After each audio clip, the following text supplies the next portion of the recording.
And we're live. Good evening. And you are watching part 2 of the CBT debate. And we are talking about the proposed changes to the CBT.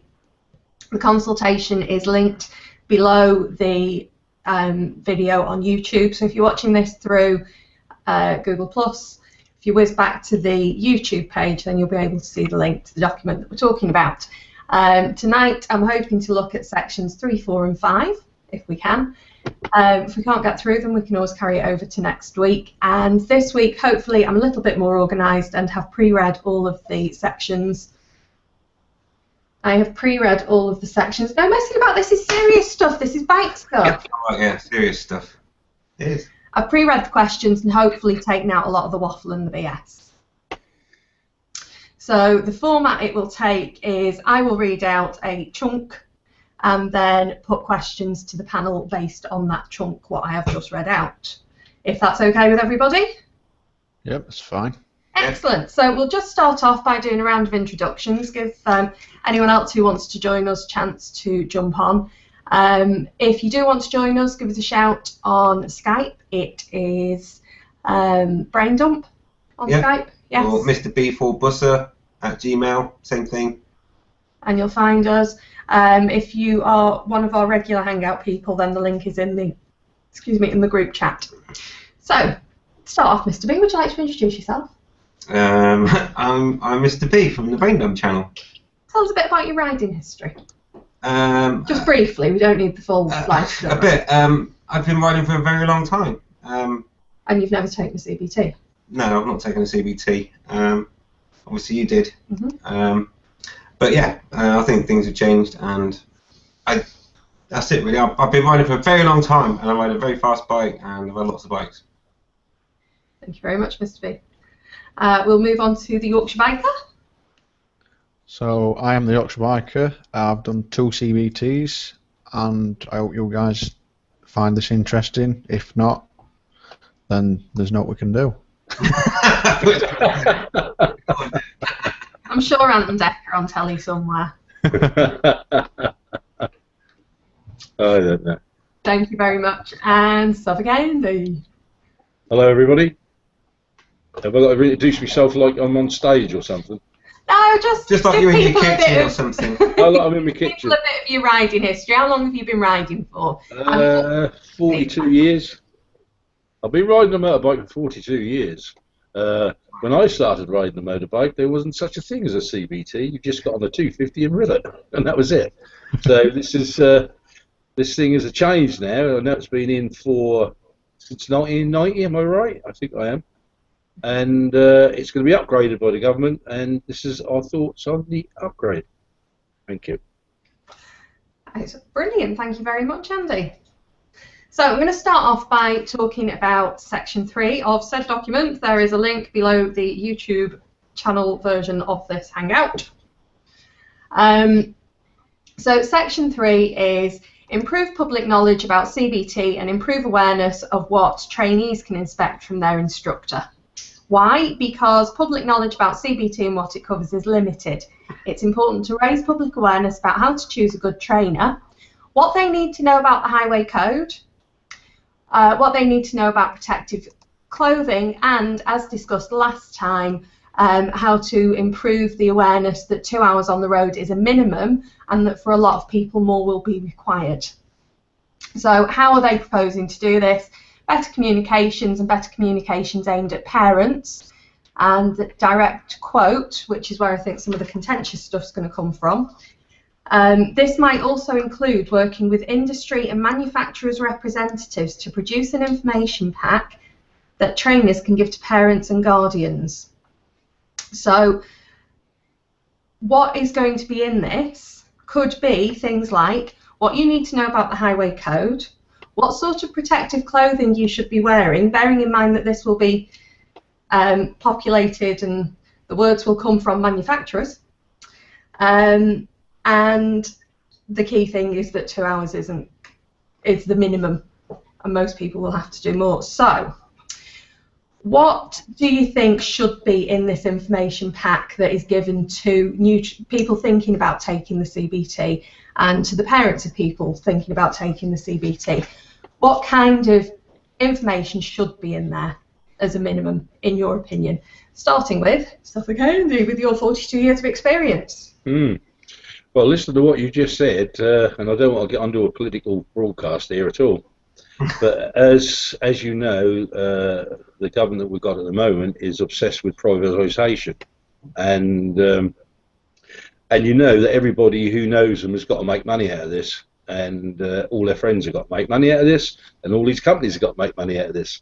So I personally think that manufacturers of clothing and stuff like that shouldn't be involved at all, because you're putting the private sector in, and they're only in there for one thing, and that is to make money. So I think that's a no-no for a start. I wouldn't be happy with that at all. But as sending stuff to parents and stuff like that, and guardians, I think most people who, I don't know, 16 or 17, what's the age limit you can do this? Get on a bike now. You can get on a bike at 16, you have to do CBT, and it has to be a 50cc scooter. Yeah, so it's 16 and 17 basically, isn't it?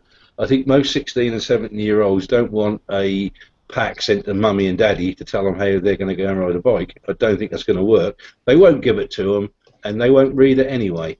So I just think it's just more paperwork and stupidity. But, you know, if they want to try and improve it, so be it. But I think they're going to have to look at this one a little bit different. Brilliant, thank you. I'm going to come back to you on a couple of things on that, but I just want to come to the Yorkshire Biker first. So what are your thoughts? What should be in a pack that was given to people thinking of taking their CBT? I don't think any clothing manufacturers or any people like that should get involved, but I think what they should do is say, this is the clothing that we recommend. In terms of the standards, you mean, like CE marked pads and stuff? Yeah, basically protective jacket, trousers, boots, etc. Don't think they should name any companies in particular. But put it in a pack that you send out to people. I don't personally think anyone will read it. Or if they do read it, they'll just go out and do what they want anyway. So is it a waste of time? I don't know. Okay. And welcome, Keith. Hello. Thank you. Keith, we're just talking about one of the proposals in Section 3 is that a pack is produced to be sent to people who want to take their CBT. Yeah. And it should cover things like what they need to know about the highway code, what protective clothing is, and to improve awareness that 2 hours on the road is a minimum, and that for most people they'll require more than that. Yeah. There is a direct quote from the consultation document that says, this might also include working with industry and manufacturers' representatives to produce an information pack that trainers can give to parents and guardians. So our concern as a panel, I think, is that allowing manufacturers to contribute things such as what protective clothing you should be wearing is not impartial and probably not very fair. What are your thoughts? Yeah, I would tend to agree with that. However, it's like everything these days, there's a cost attached to producing these items, isn't there? And I guess they would argue that the costs will be borne by the people that are, you know, the equipment manufacturers. So they would probably argue that, I suppose. But it's like lots of things. I mean, I'm involved in a voluntary organisation, and I can tell you from experience in that, you know, they're starting to involve industry in sponsoring things. So I wouldn't be overly concerned about it. I suppose the only thing you would say about it, it's kind of loading the favour of what equipment's out there in favour of those people that are going to be sponsoring it, without giving people the opportunity to see what else is out there. So I guess they need to be careful, really, about what they're saying about the company that's sponsoring them. You know, I suppose they ought to say that, you know, whilst we're being sponsored by this company, there are other manufacturers out there, and these are the kind of names, so it's a bit more balanced. But I wouldn't be overly concerned about it necessarily, because I think the government will argue that that they'll be the ones that are providing the money to fund such an item. Okay, thank you, Keith. Mr. B? I personally don't think there should be an information pack. The thing is, how would you know that someone wants to take the test to start? I think what there should be is a checklist or something like that that you have to go through as an instructor, so that when someone comes for a CBT, there's a certain minimum requirement for a start that you would go through in terms of a checklist. But there already is. That's what I find quite interesting about this. As part of the CBT syllabus, that is actually on there, that you should cover off protective clothing and you should cover off the basics of highway code, which I'm going to come on to in a sec. But you're talking about information to the candidate, the candidate that might be thinking about it, about information to them about what's involved, aren't you? Mm. Which I think is probably a good thing, because, let's face it, we've all been at the beginning, and we may have had some idea what it's involved, but I bet there's people out there that haven't got a clue really, and I think it's important to be given that sort of information so you can make a wise decision about whether you think it's for you or not before you kind of hand any money over to anybody. So I'm not dead against it. So what about Can I just say then, right? When you go, the instructor, you said they've got to cover off something. Yeah. Right, so it doesn't sound like they're giving them anything. I got given a piece of paper about sharp testing on helmets. Right, okay, no. What I was trying to get to is the fact that instead of an information pack which most people throw away, and also being sponsored by any manufacturers whatsoever, there should be a standard checklist that they give you in form of a leaflet that says this is the stuff that the government recommends, and these are the legal requirements. So like a crash helmet has to be on there for a start, but then obviously the standard stuff.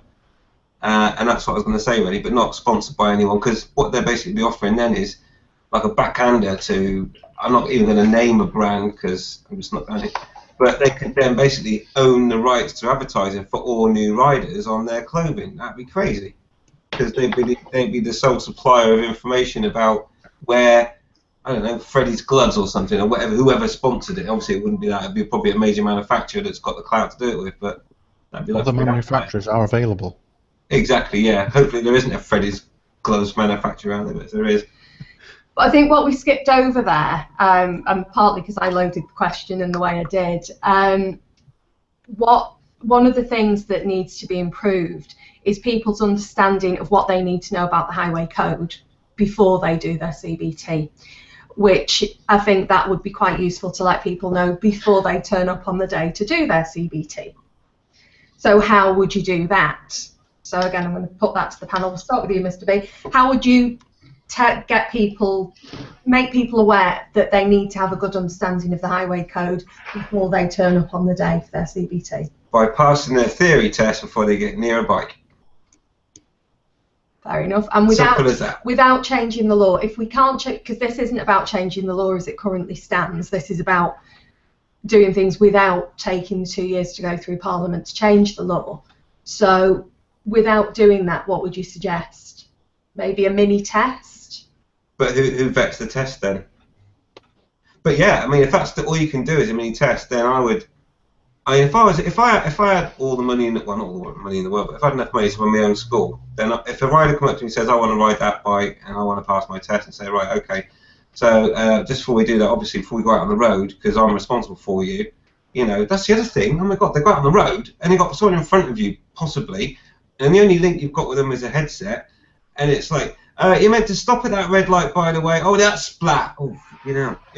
So I can't believe that even goes on, to be honest. They let them on the road knowing that the person in front of them that they haven't got actually physical control of doesn't know the highway code. But they shouldn't. At the moment, but they let them out on the road. But they shouldn't be doing that. The syllabus at the moment should be stopping them from doing that. Exactly. So as there is no test, you'd have to do a mini test to try and cover your own back, to think, actually, I think they know enough that they need to stop at a red light, and I hope they know what the give way sign means, because otherwise they'll end up dead before they get anywhere further in their test. Okay, thanks. I'll leave it there. Sorry. Your thoughts? I think before they get a chance to do any part of CBT, they should maybe do like an informal paper written theory test, so that the instructor does get some idea of how much they know of the highway code. Maybe not an actual theory test, so that they fail or pass it. Just basically an informal test, really. That's an interesting thought, because it does tie in quite nicely to section 4. So thank you very much, Ultrabanker. So Candy? I know we've all said that they should pass the theory test first. The trouble with the CBT as well is a lot of the younger guys, the scooties, all they want. No, I'm not picking on you, son. A lot of the scooties, all they want is that certificate so they can jump on that bike and go hurling around the street. So in nutcases. Yeah. Maybe, and I'm trying to go back to that first question. Maybe in this pack they should be, like they say, a checklist of everything that you should be wearing to what standard before you go. So if you turn up with your crash helmet, your shorts and t-shirt, they're going to say, sorry mate, you can't get on this bike unless you've got the proper, decent gear on as such. That's an interesting thought, because a lot of schools will provide that to people. Yeah, they need to know that. Insurance won't insure them if they don't make people wear it. Yeah, and I think with the highway code business, I still think it's up. If there's not going to be a theory test, it's still up to the individual to know his highway code. And maybe this CV test could be a little bit longer, where they spend, say, the first day in the classroom learning road positioning, highway code, signs, and all that stuff, and have a little general test. And you've not got to get top of the class, but at least you've got to show that you've got some degree of what's going on the road, and then maybe the next day do the riding bit. Yeah, that's a good idea as well, Andy. And again, we'll come back to how the training's structured in section 4. That's really interesting.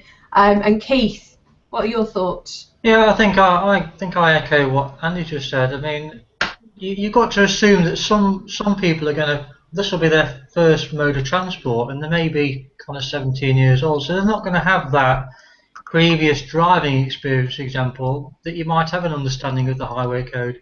So you've got to put some sort of system in place where you're teaching this to somebody, so they then do have an understanding of the highway code. You can't make the system so complicated that people are going to fall at the first hurdle without giving them the opportunity to learn a little bit about the highway code, so they then can pass what's required to do the CBT and go on to further training. Because if you don't tell people in the first instance, you stand no chance of anyone learning anything, really. It's like the old saying, isn't it? Knowledge is power.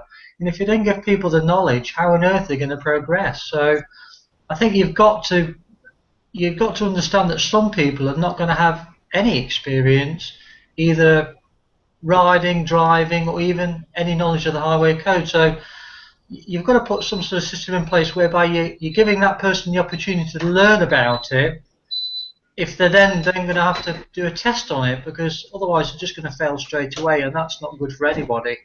You've got to be able to give people that opportunity to learn what it's all about, and then be kind of tested on that learning. Because if you don't, you're going to make the system unworkable. There's going to be a whole generation of people out there that are just simply not going to bother. And that's not good for anybody. The trouble is, Keith, if you've got people coming to the CBT, you've got all your youngsters, then you've got your people who've been in a car for many years, and they've got their highway code and they know what they're doing. I'm not saying they know how to position a bike, but if they've got to sit there with a load of youngsters who just want that certificate, that's going to be pretty hard on them, isn't it, as well?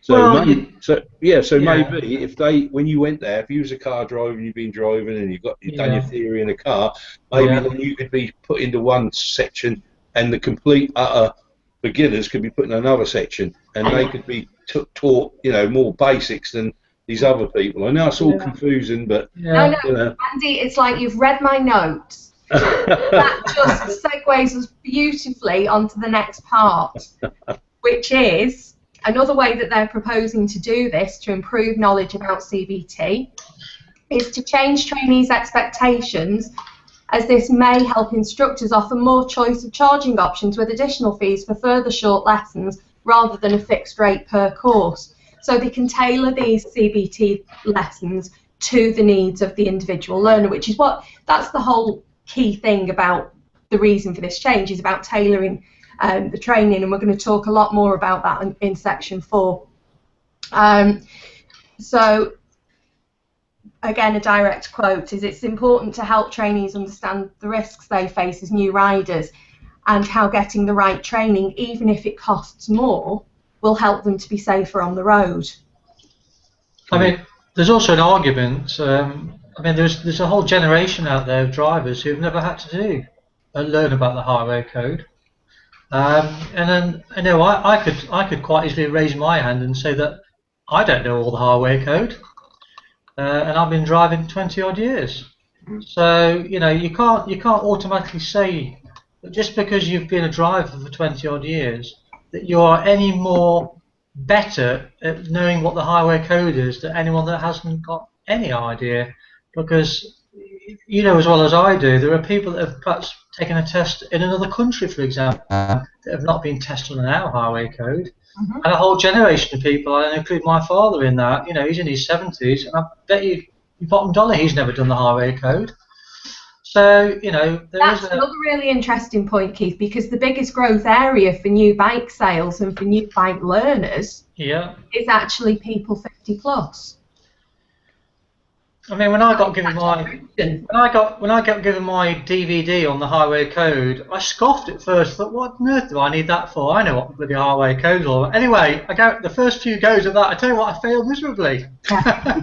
So that kind of showed me, you know, that I didn't know what I was talking about, or I thought I did. And to be honest, I was quite glad I had it in the end, because I did quite a few hours on that, and I got better at learning it, and I understood it more. So, you know, it's quite easy to be in a position where you think you know it all, but actually you don't know it all at all.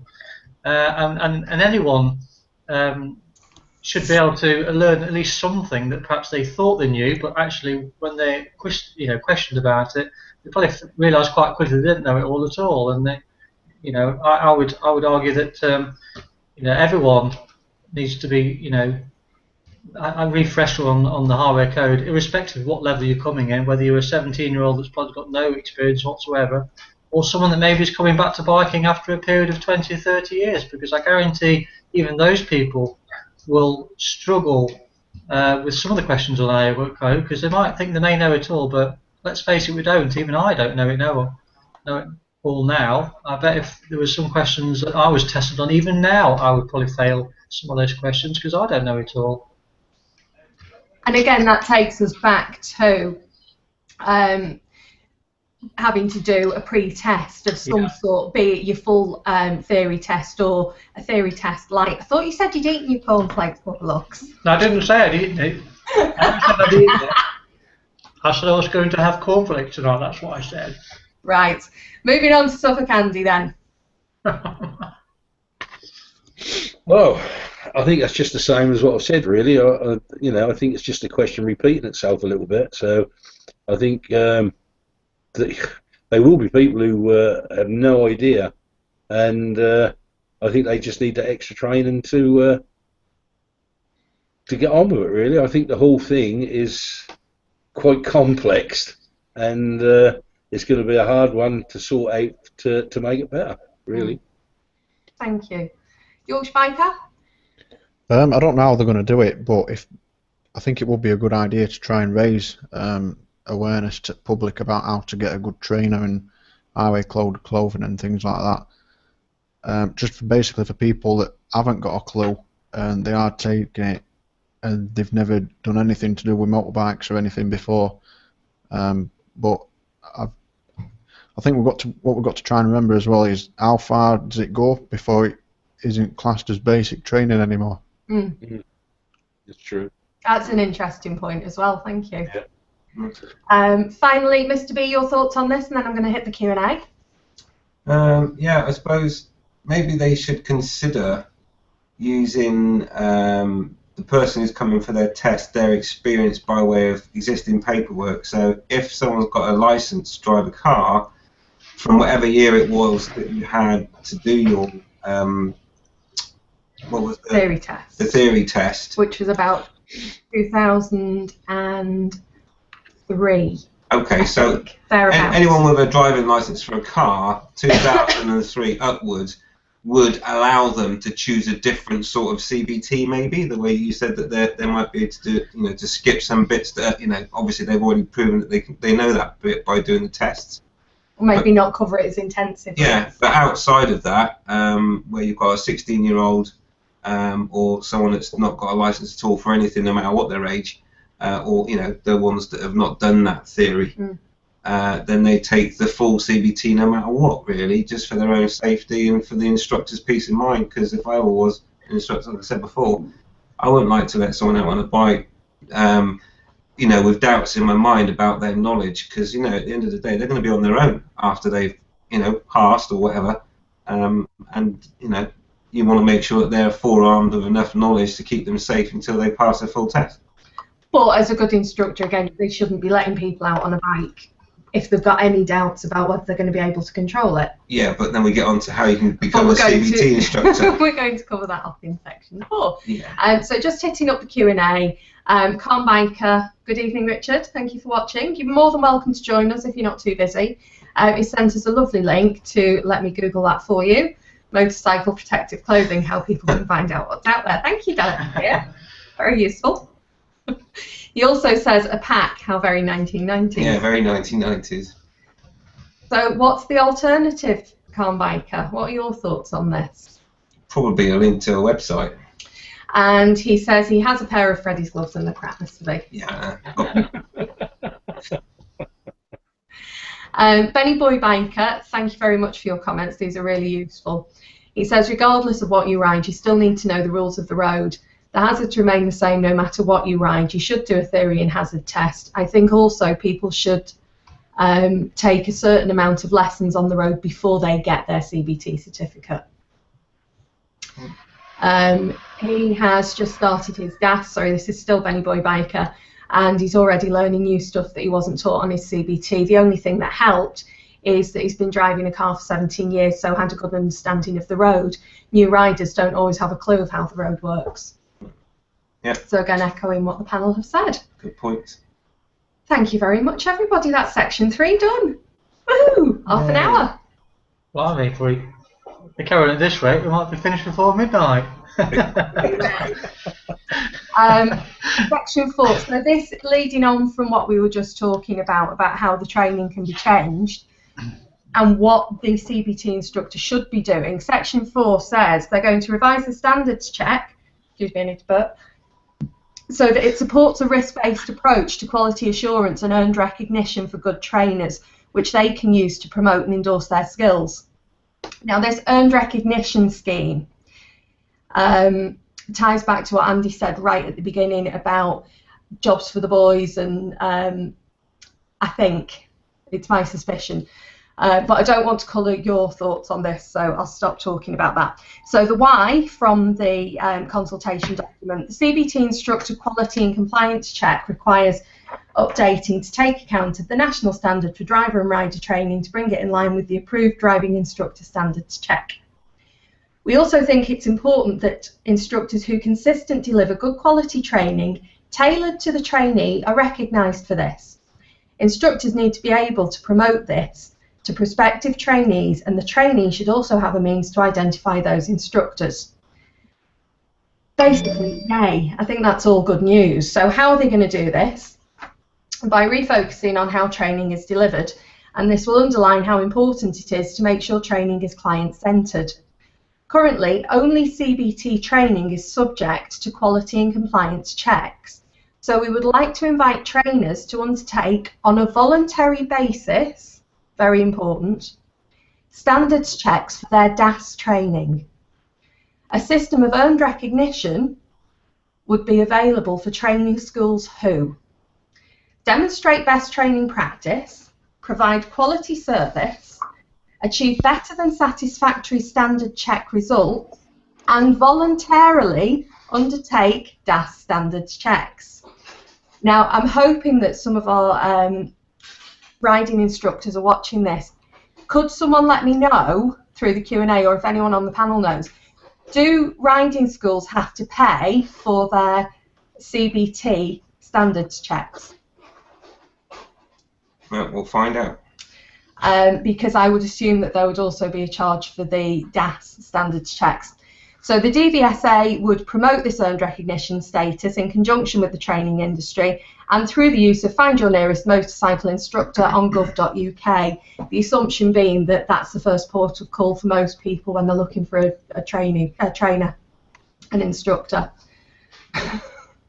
Gold, silver, bronze, turd. Sounds like a good plan. Thanks, Carl. Well, as in standards, yeah. Yeah, essentially, it's what they're proposing. So, couple of questions I've got about this section. Does this mean without earned recognition you can't be listed on gov.uk? And if the voluntary DAS standards checks aren't taken, will earned recognition be possible?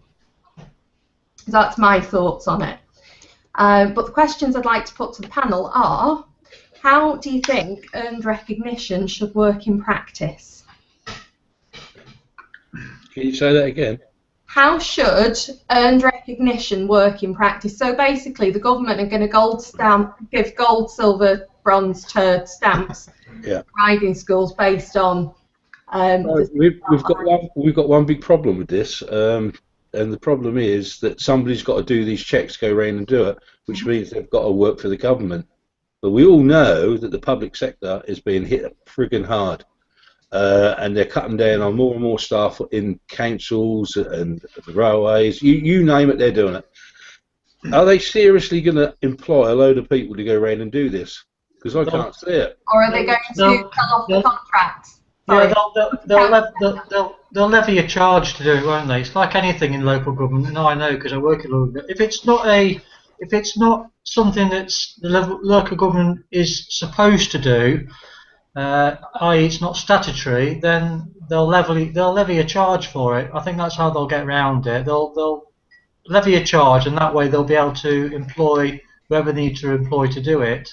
I think that's how they'll get around it. Because, like Andy's right, you know, with all the government cuts, no one in their right mind is going to say, yeah, we'll do that. That's a good idea, without some kind of incentive, and the incentive will be funding.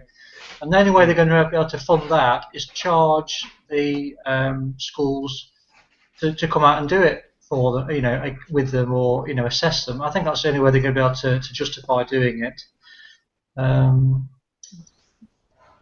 I think. And then basically you're in, you know, if you're, you know, unscrupulous or whatever you want to call yourself, and you want to, yeah, you're not the most reliant person, you could do a scam with a school anyway. I'll give you a certificate, make sure you're good, give me the 100 quid, mate, you know.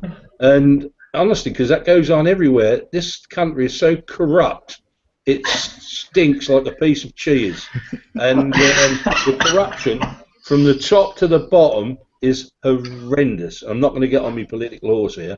It is stinky, and I wouldn't trust any of them. Oh, it's corrupt from the top to the bottom. And it's like a bit of stinky cheese. And I'll tell you what, I can't see it working unless it is run by the government itself and you have decent people doing it. But if you're going to make them pay you to come and check on them, I don't see that working really, because there's going to be so much bloody scamming out there. It's going to be unbelievable. Well, am I too sceptical? I don't know. Possibly a little. I think. Understandably. Yeah, I'm not sure. I'm not sure if that's. I mean, I'm sure it may happen somewhere, but you can't.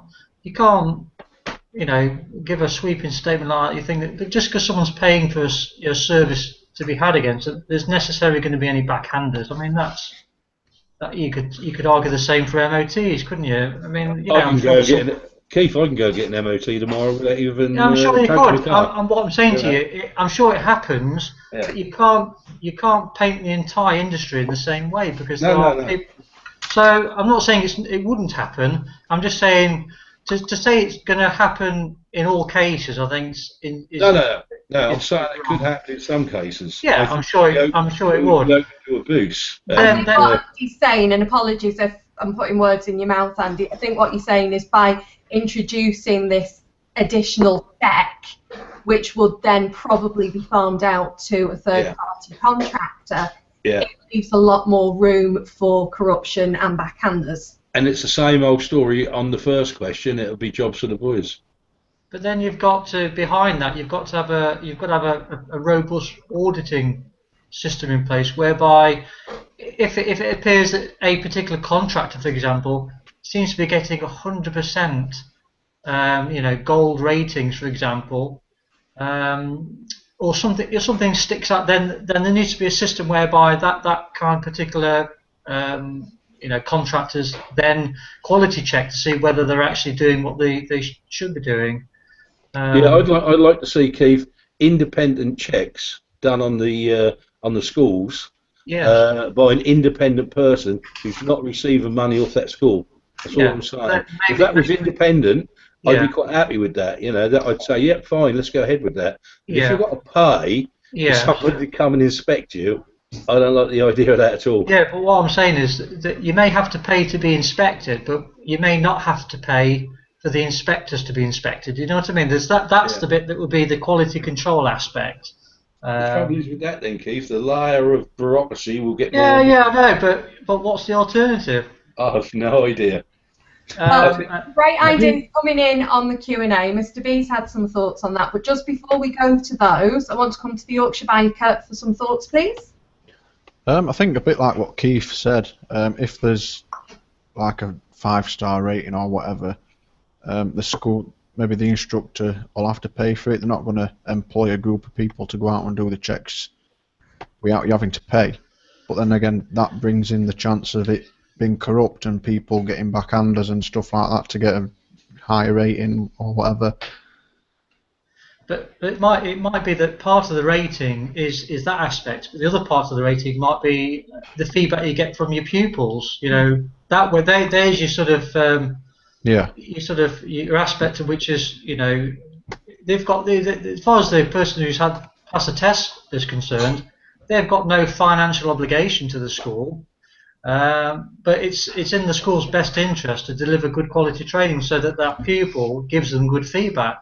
So you could say that part of the rating system, you could say 50% of the rating is down to the inspection, the other 50% of the rating is down to good quality feedback. And that would give you your overall scoring, if you like, and that way it's a bit more balanced. Then you've got what the people that are coming to do the training are saying, and also what the inspector side is saying about it as well. So, like strictly. I like that better than the other suggestion. I think that's a good suggestion there, Keith. I really do. Yeah.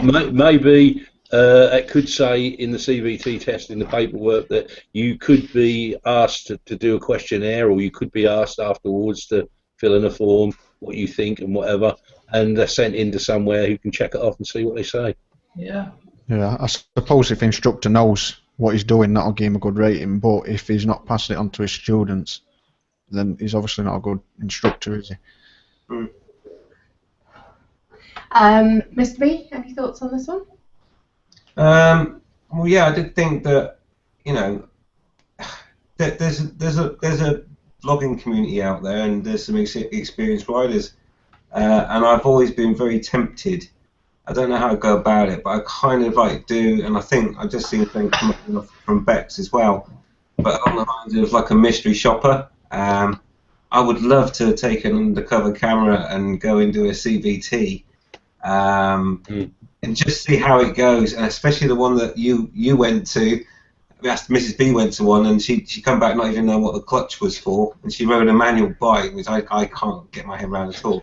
So I would love to go to one of those and just go along with it. Yeah, I wouldn't sort of say halfway through, oh, by the way, I'm undercover flipping Mr. B, just get the whole thing. I can just say after, I'm fucking shocked at this, or whatever, or give them a gold star, and if they're good, if they are actually good, then I give them like a sticker and approval and say, that Mr. B has approved this, what he's kind of been there, and like any other vlogger can do the same, those ones that all that experience. Yeah.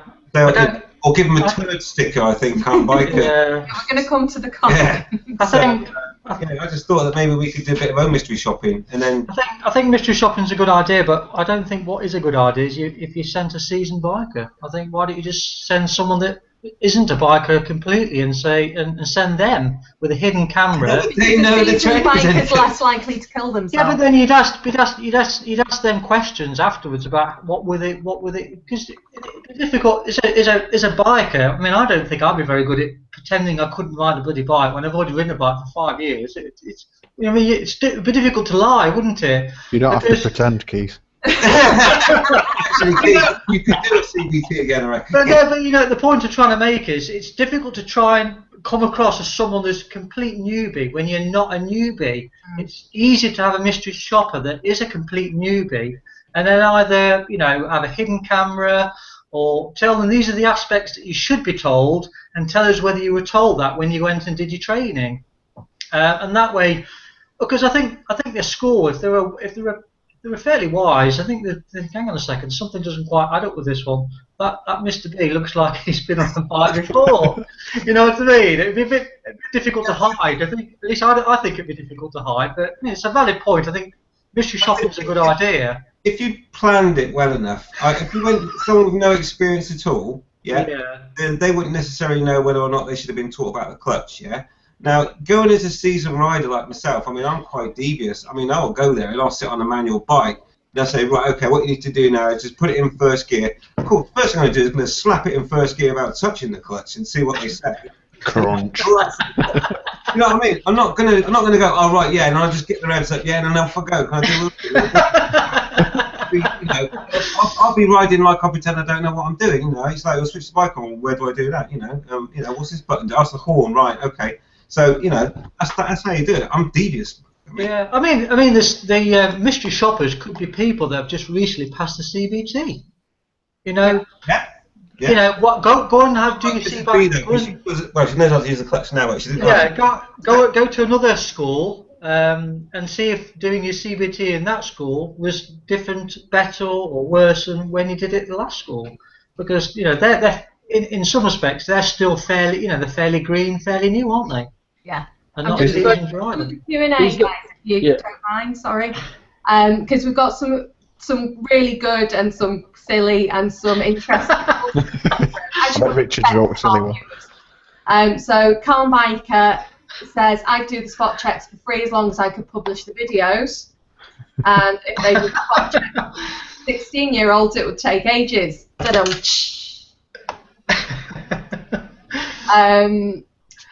Calm Biker said he would be good at pretending to ride badly. Well, there'd be no pretending.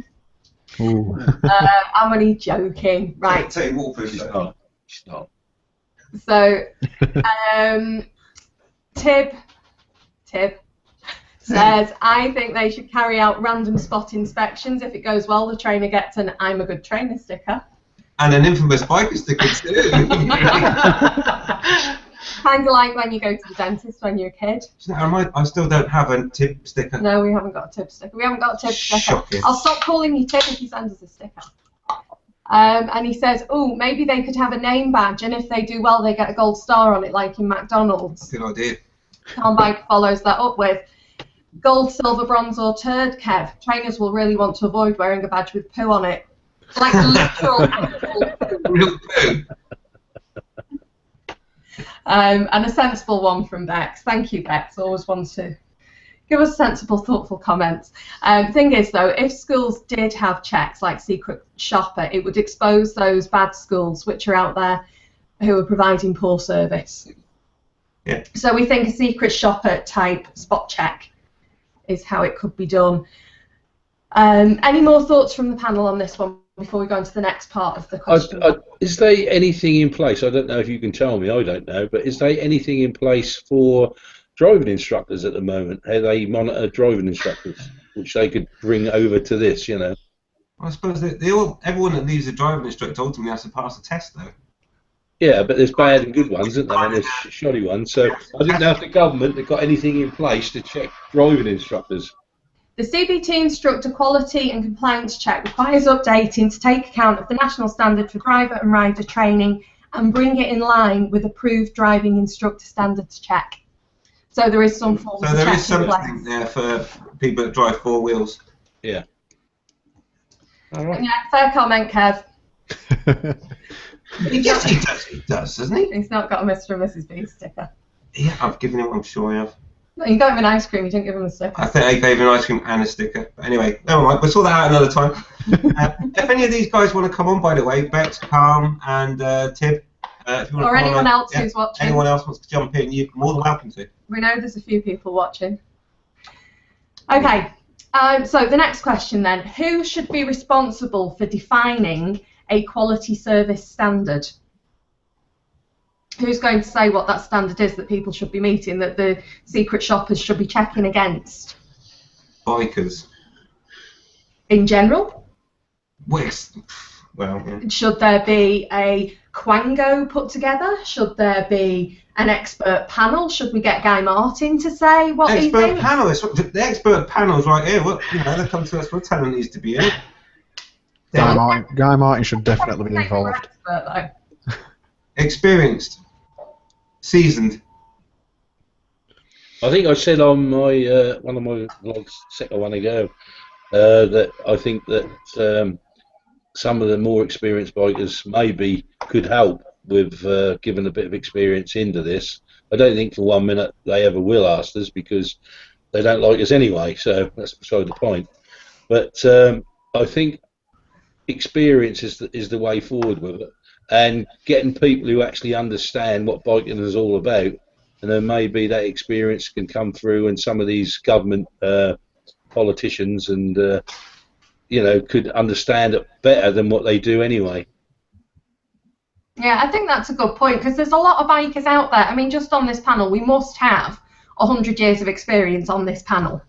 Well, if you think, say, somebody like me, I don't work anymore. I'm still riding the bike. I've still got all my faculties, and I could, if I was asked, I could spend 2 days a week going around doing this, and I'd do it, because I think that would be worthwhile to make sure that the kids are safe and not going to get themselves killed. I've had experience of that, as you know, and I could put my penny worth in and try and make things a bit better. But they're never asked a fat old man from Suffolk because they're not interested. They're only interested in themselves.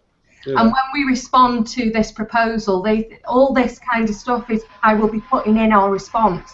Because if everyone's agreeable, I will be responding on behalf of the panels that have taken part in these discussions. And of course, we can point them to these videos as well. So they've already got you volunteer in 2 days of your life every week. If I honestly thought that would help young bikers, I would do it without a shadow of a doubt. Yeah, I know, and you've got all the right, you've got everything, the whole experience thing. So, yeah. I suppose they'll probably ask the likes of ROSPA, won't they, and the IAM. They'll liaise with those themselves. No, but I'm just saying they won't ask the general motorbike community, if you like, the population. But what they will ask, they'll ask those members of those organisations, won't they? Ideas. People to be doing those sort of assessments when they're advanced riders. And actually, CBT is not about advanced riding. It's not about those. No, I know you're not, but if you asked, I don't know, let's say 100 motorbikers their opinion, you're not going to get 100 of the same opinion, are you? No. But what you will get from an organisation is a consensus of an opinion, won't you? That's all I'm saying. Yeah. So the more likely to ask them, I'm not saying it's right or wrong, but the more likely to ask that kind of organisation rather than 100 bikers off the street, because they know in that organisation they're going to get consensus of opinion, aren't they? And that's what they're kind of more likely to go with. Otherwise, if you start asking the general population, you'll get different views on different subjects, and you're not really going to get a consensus as such. But I think there's probably an argument to include some of that feedback. I mean, I guess that's what this consultation is all about, isn't it? To get the general feedback from the general motorbike community out there and the population. But I think in terms of nailing it down, I think they'll probably ask those organisations that have got bikers within them for their kind of general response to before finally nailing it down. I think that's my view anyway. Whether it's, I'm not saying it's right or wrong, but I think that's what they're more likely to do. Otherwise, it becomes impossible. If you start asking everybody, you're not going to get a consensus, are you? But isn't that the point of democracy? Well, it is, but then at some point you're going to have to draw the line somewhere. You could say they could argue, well, okay, if you want to be part of the detail, then join one of those organisations, whatever, and then you can be part of the detail. But it's like if you ask the whole population, it'll just be unworkable. There'll be lots of opinions and too many opinions to actually nail it down. You're going to have to try and narrow it down somehow, and I think that's the only way they're going to be able to narrow it down. Otherwise, they'll be consulting forever and a day, and they'll never be able to get to the bottom of it, will they? You see where you're coming from there. There's one thing on those organisations, though. It's like, for example, I know I don't want to go off on a tangent, but these organisations, right now, we all know that loud pipes save lives. Now, these organisations, some of them, they won't let you ride if you've got a loud pipe. And why is that? It's got nothing to do with safety at all. It's because it might be a bit loud. They don't want to be associated with that. What about the safety of the frigging rider? So I don't think they're all quite, pucker. Which foot you put down when you stop at traffic lights? There is that discussion as well. Do you think there's a bit of snobbery about some of these organisations? I think there is a bit of snobbery with those all I can tell you is that I have dealings with my local advanced riders. I do go to their meetings sometimes. I haven't done advanced riding, and I'm never going to do it. And some of them guys are smashing guys, but there's some in there just so up themselves. It's unbelievable. And I've been on a ride out with them where I've been observed by them, and I was glad to get home. I was glad to get home. I was like, I'm glad to get away from these people. Oh, I couldn't go out with them all day. I'd land up murdering them and putting them in a grave. I don't know. I don't know about that one. I really don't. I think it's so tricky. Yeah, it's so tricky. This one is unbelievable. And you could say it's the government should put these things in place without bringing in outside parties. But as we know, best evidence available to them. Yeah, but as we go back, they're not riding motorbikes, are they, in Parliament? No, and if you if you were to insist on that, then we'd all complain that they didn't consult with anyone. So they're kind of stuck between a rock and a hard place, aren't they? This is so damn tricky. Yeah, it is tricky. This is virtually unworkable. Well, actually, I think we're all unbiased, aren't we?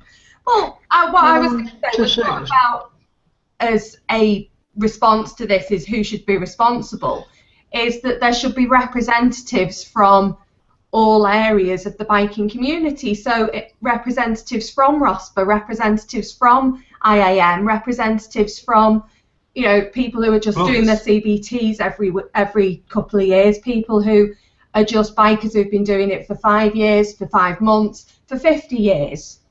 There should be a broad spectrum of experience available to set the standard.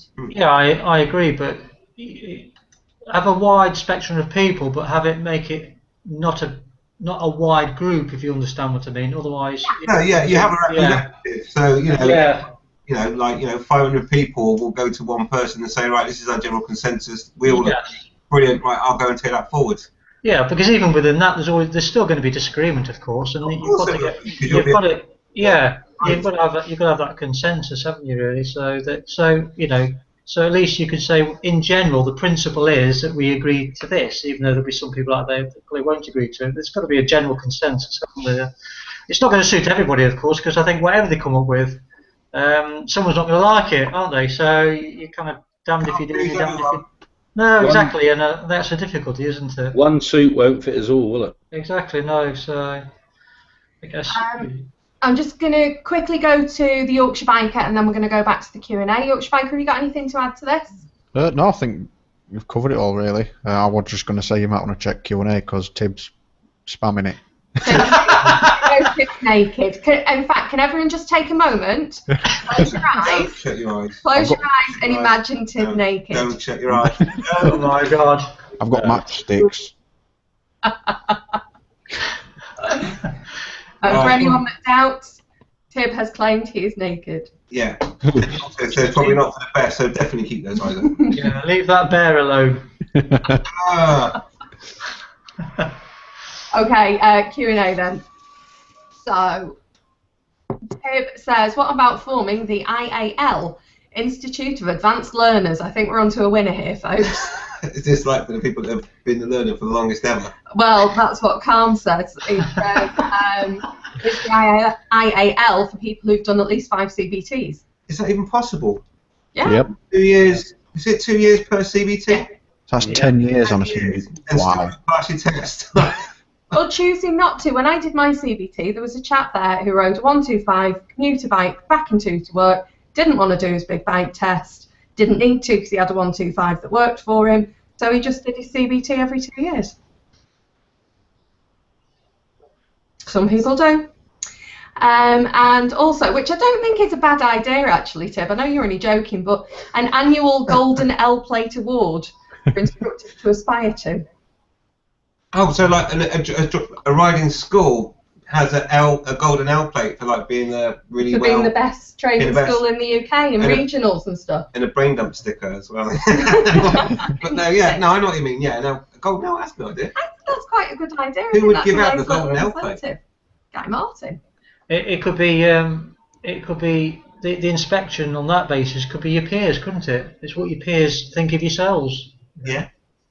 I think But then, Kev should but be then, one the, for but, us now. then, but then the danger is, if you don't particularly like a rival riding school, you could, give them nil point.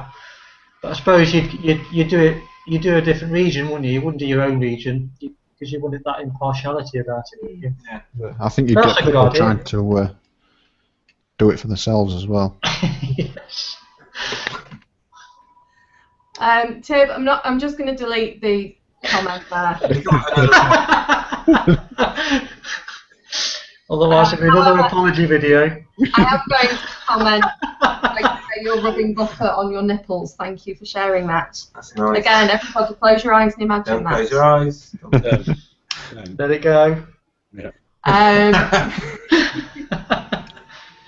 Calm says he knows someone who's done 10 CBTs. What?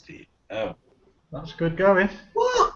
Is that? Hang on again. Is that possible? That's 20 years. Has the 20 years. CBT been going for 20 years? 25 years. Really? Yeah. Oh my god. 99. You are. 99. He also says the IAM don't care about his exhaust. This is Calm Biker. Anyone who doesn't know, Calm Biker's done his IAM training. He thinks the police might though. So did Calm Biker do all his training with a loud exhaust on then? Oh, no, I don't think you did you? No, he didn't. No. Mm. But I got pulled up on having an illegal exhaust. I think that was the issue that I had with my school. It was a race can, and they did say that if I was to take my test with the race can, the instructor is likely to say to you, I'm not even going to bother taking you out. So that's why I changed mine. Mm-hmm. And when I went for my test, I asked him the question because I was knocked about it, having bought another exhaust. He did say, yes, if you had turned up on a race can that wasn't road legal, I would have failed you there and then on the spot, and I wouldn't have even taken you out. Yeah, that's a good point for any learners. Make sure that you read your cans, and if they say not legal for road use or not suitable for road use, He wasn't bothered about having a loud exhaust because when I went to do my test, I did have my different exhaust on, and I took the baffle out. That wasn't the issue. The issue was that if I turned up with an illegal race legal can as opposed to a road legal can, then that would have been enough to fail me. He wasn't bothered about loud exhaust at all. In fact, he says, I've got a loud exhaust. But what I'd be disappointed at if someone turned up for a test with an illegal exhaust, and that's what the point he was trying to make to me. And I think that's a good, I mean, it's a good point to make as well, Keith, is that, if you have got a can and on the side you've written race can in big letters, you might want to take those letters off and just leave it like a normal can rather than... Yeah. And if it is a race can, buy a stamp. Yeah. That's not quite what we're talking about. We're a little bit off topic, and if you look at the Q&A, we're also off topic. Just going back to this standard, this earned recognition standard, how should it be measured? Because obviously what one person says is acceptable, another will say is amazing, and another will say, actually, no, that's not really very good. So how are we going to measure it, panel? I'm coming to Mr. B first. I would go with the secret shopper thing again. but give them criteria and a checklist. Yes. Yeah. What, you mean inform them that you're going to test them? No, the person the shopper, Yeah, You've got to give the Mr. Shopper sure. criteria. You know what the criteria is, so the secret shopper will have that as a checklist to make sure that when they go there pretending to know nothing, that checklist is covered. Yeah, as easy as that, really. And then it's non-biased, isn't it? Yeah, I agree. No, I echo what you've just said. I think that if you're going to ask someone to Mr. Shop, they've got to have the criteria in which to then assess the person they're assessing. Otherwise, it becomes a nonsense. So yes, and you could even make it even more foolproof.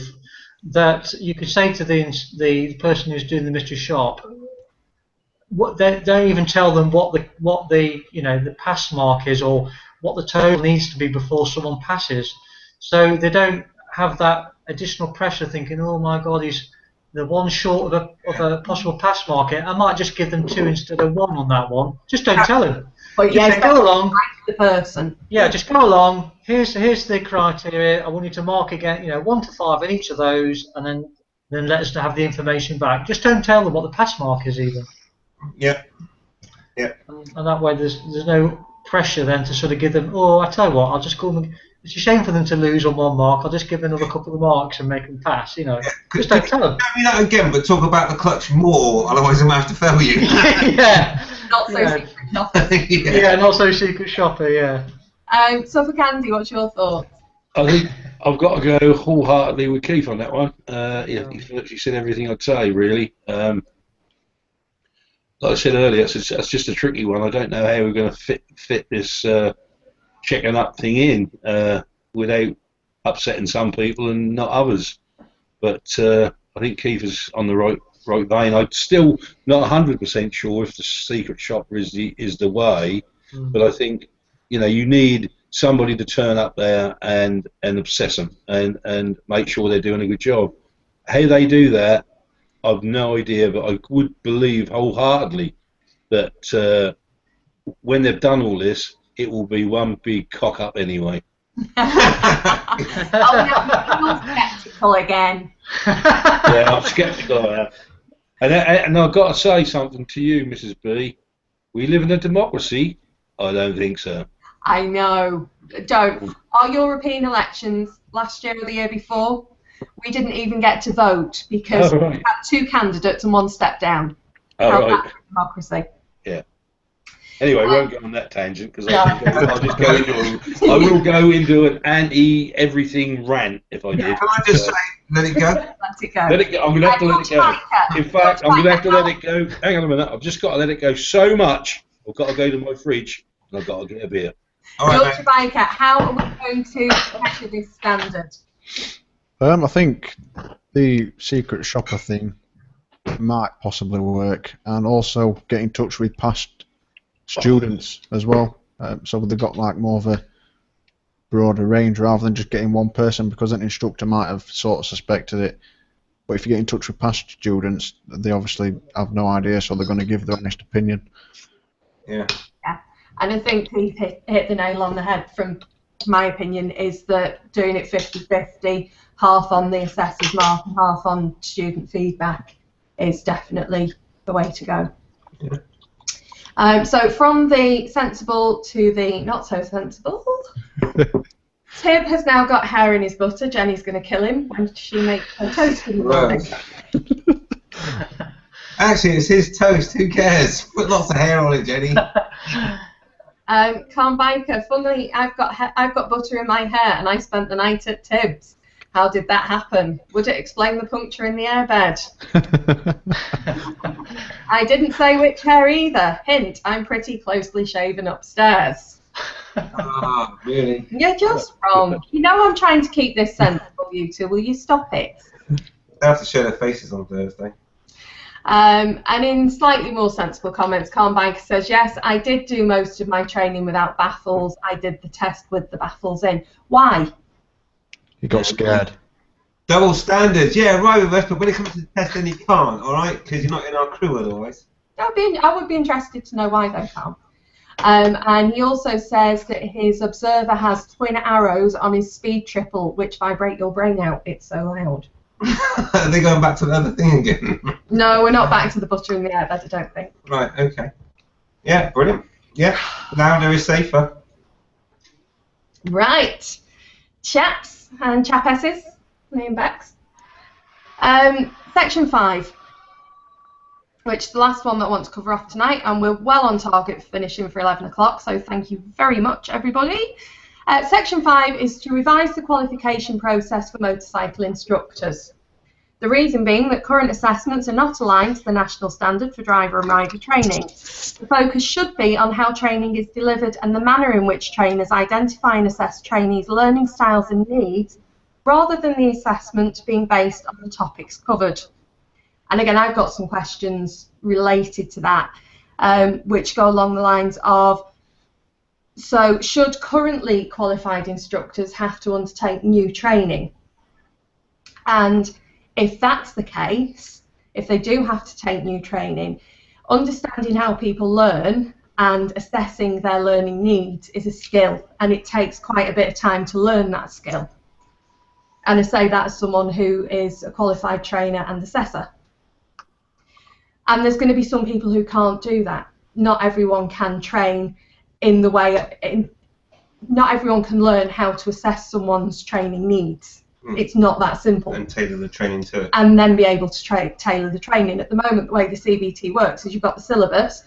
As long as you've covered everything off and your trainee feeds that back to you, then that's it, they've passed, pretty much. But to be able to tailor that training, I think that there's some questions around whether all the people that are currently doing CBT training will be able to continue to deliver training in the new style. So, what are the panel's thoughts on that? That was my thoughts. Apologies for ages. Let's come to the Yorkshire biker first. Let's keep coming to you last. I actually have no idea. Guessing. So basically what they're saying is, rather than going through a checklist of things that the trainer has to train, what the CBT instructor should be doing is talking to their trainee, finding out what they already know, what they don't know, and completely tailoring the training and the length of time that training is going to take to the individual learner. So a bit like a feedback form, but at the beginning before you actually do anything. Yeah, kind of. And from that, what they need to do is to make the training personalised for the person that they're training, which may mean that they're going to have to start doing CBTs one-to-one because the needs of a group of people are never going to be the same. So that's going to have an impact. But what do you think? Do you think the way it is currently is okay, that you can do CBTs in groups? Do you think it needs to be tailored for an individual? I think it's sort of okay at the minute because if you've only got 2 people, you can sort of tailor it a little bit more. But if you've got more than 2, I don't know if you're allowed to take more than 2 people on a CBT at once or not, but say you've got 3 or 4, you're not going to be able to tailor it to each individual as much. So I think like the feedback form at the beginning before you do anything would kind of be a good idea. I think there is a limit of how many they can take out. I think it might be 3 maximum. I mean, someone might be able to confirm for definite, but I think there's definitely a limit of how many they can take out on the road. Otherwise, it becomes unworkable. You can't control more than 3 people. It's impossible. No. I suppose the one way to sort of to make sure that instructors are making training more tailored for their pupils is to observe the training. You know, turn up to watch a training session and see how the trainer is interacting with each of the pupils. How much time is the person spending on that person that needs a bit more training? How much time are they spending on the person that needs less? I think that's the way you're going to really know for sure, isn't it? By observing and watching how it's being done. Yeah. If you just test them on it, they're just going to try and simply pass the test by answering the questions how they think they should be answered. If you're being observed how you're doing it, to me that's the best way of knowing whether someone's delivering that training in the way that suits that individual's needs. And then you could go and have a conversation with that individual and say, how was that training for you? Did you feel the person was giving you good training? Did you feel it was condescending? Were they patient enough? You could do that with the group as well. You could take the group to one side after and say, how was that training for you? Get a bit of feedback from them as well. But it would entail someone actually going out and doing that observation, wouldn't it? Because let's face it, we've all done exams and we know what's required to pass an exam. But if you're being like in any job, if you're being observed in your job and someone's observing you how you're doing that job, that to me is far better and puts more pressure on the examiner. I feel if you're being observed and being watched, then you need to be ensuring you're doing what you said you should be doing, shouldn't you? Yeah. I think with this is, yeah, I think with this, and I'm not being too cynical here, by the way. I think with this, we all know that people are individuals. There's people out there who are quite sensible, and there's people out there who are knobs. And if you imagine if you was a trainer and you've got one guy who's sensible and one guy who's a knob, and you took them out, and you know that the sensible one is going to be easy peasy, you can tailor it to him and he's going to get it, and you've got the other knob who hasn't got a clue. So maybe that instructor would have that power to pull him up, take him back and say, look, it's got to be one-to-one, mate. You've got, even if he has to pay again, so he can get one-to-one instruction, so the other guy doesn't suffer anyway because he's got a knob on his training session. Yeah. And if you look at the instructors, there's probably 95% of instructors out there who are pretty damn good. Probably good guys, can react, and you've got to remember, when you're in a job where you have to deal with people, you have to be able to react with people. You have to know how people work, how they think, how they, how everything about them. And it's probably, 5% of instructors or 10% of instructors who are knobs themselves. So you've got a knob on a bike and a knob on an instructor, and you've got a recipe for disaster. Yeah. And maybe if they can get these tests right in the future, those instructors that are not worth being out there can be whittled out and got rid of, and the better ones can even get better. Yeah, that's a really good point. Thanks, Andy. So the how part, because that was just the why they're doing it and some of my thoughts and questions about it. The how they're planning to do that, there will be a further consultation on this in the future, but for now the initial proposals are to combine the CBT and DAS trainer qualification assessment into a half or a one-day assessment that could also form part of arrangements to enable progressive training under the third directive. I didn't read up on what the third directive is. Sorry. I have no idea what that was about.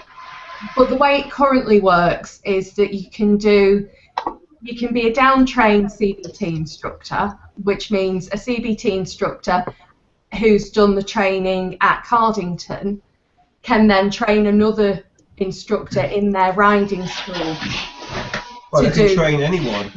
But they can train, yeah, but they have to be employed in their riding school.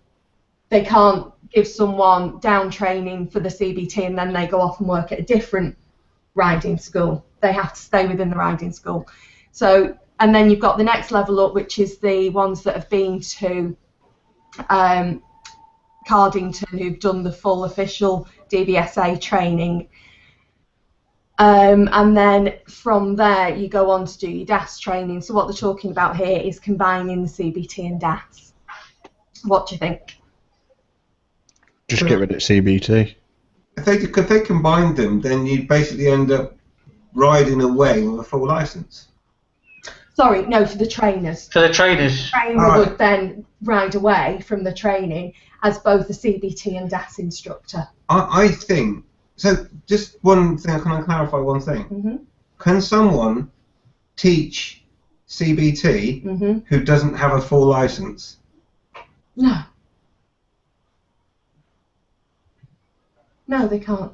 Okay, so because they then need to go out without people on the road, don't they? So they've got to have some level of training, haven't they? So they've got to have basically a bike license I think so. Down trained.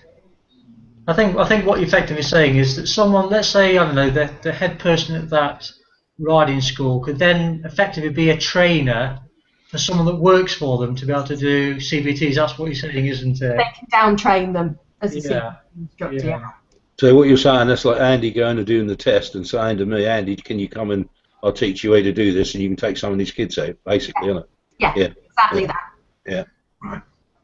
So what they're talking about is combining, not talking about the down training, but the people who go to Cardington to do the full CBT training is combining it with the DAS training as well.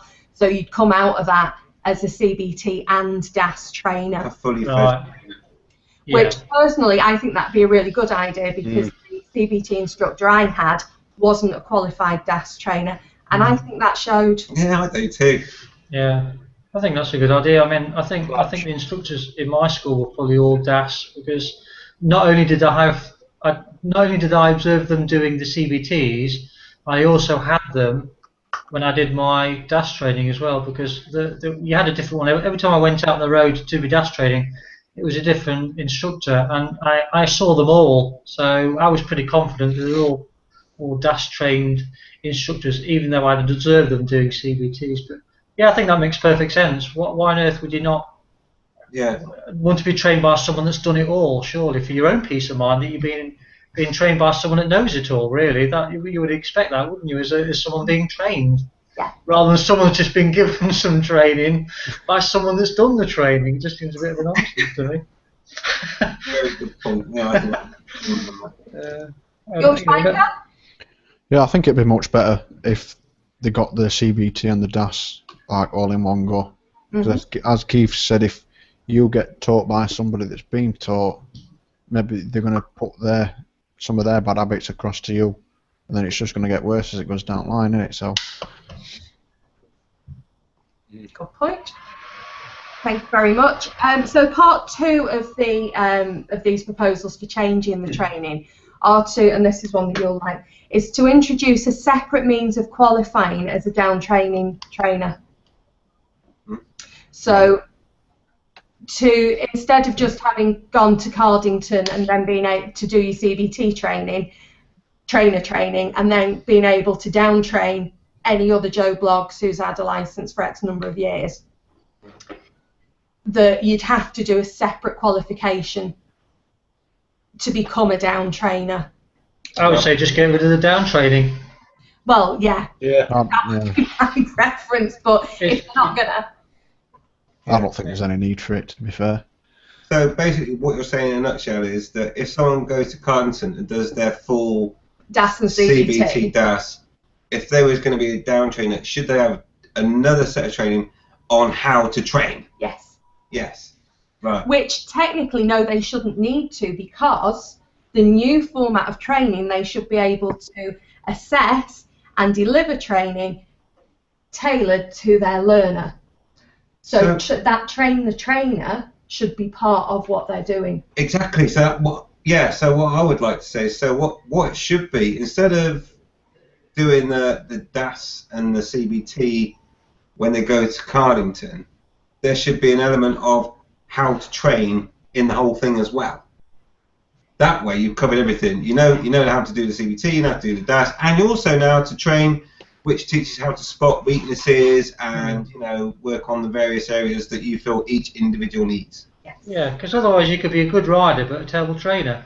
Yeah, exactly. For example, I would lack the patience to deal with any numpty, a complete idiot that turned up on a bloody, I'm not being disrespectful to you, Yorkshire, but on a scooter, who's got a bit of an attitude, because I don't think I'd be able to deal with them, because I probably want to clip them around the bloody ear hole. So I know from my own personal experience, I wouldn't make a very good trainer, even though I might be a very good, a good rider. I wouldn't necessarily make a good trainer. So I think it's a good point. I think you would have to have some training to be able to train and deal with those different situations that may or may not arise. Because like we said earlier, it's about dealing with people. If you can't deal with people confidently, then you're going to react in a certain way, and you may make a situation worse, not make it better. Trainees. Yeah, by clipping somebody around the bloody lug hole, which is a no-no, So I think that's a very good point. Not every rider is going to make a good trainer. I think it makes a particular type of person to be a good trainer, and it takes a kind of attitude and a how you're made to become a good trainer as well. You got, like I said earlier, Keith, you've got to know how people tick. Yeah. How to work and how to react to people and interact with people. That's why I don't work in customer service, Andy, because I do have a tendency of saying a few pointed things. I have to deal with 400 people, mate, every bloody week.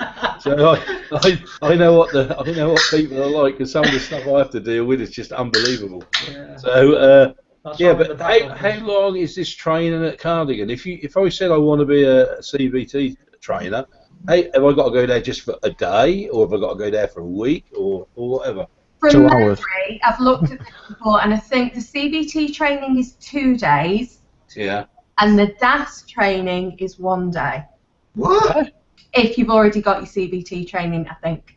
All right. So you could do the whole thing in 3 days. Yes, and your CBT trainer training is charged at around about £400. Mm-hmm. Your DAS is free. Huh? Right. I think. Again, this is from memory. So I think they've got that the wrong way around. 400 quid, and you'd be a fully fledged certified trainer. But Wow. That's not bad. That's cheap. Memory. Yeah, that's cheap. Yeah. I thought that was going to be a lot more than that, All right. There is a little. It would require legislative change and full consultation, but we would also need to consider introducing fees for conducting the assessments. Currently, cost of conducting motorcycle trainer qualification assessments is met by the income derived from CBT DL 196 certificates, and no separate arrangements exist to recover DVSA's costs on a user pays principle. Right, so all those down trainers doing the CBT at the moment are funding it. Yeah. Okay. Okay, any more thoughts on that one before I hit the Q&A? nope. Excellent.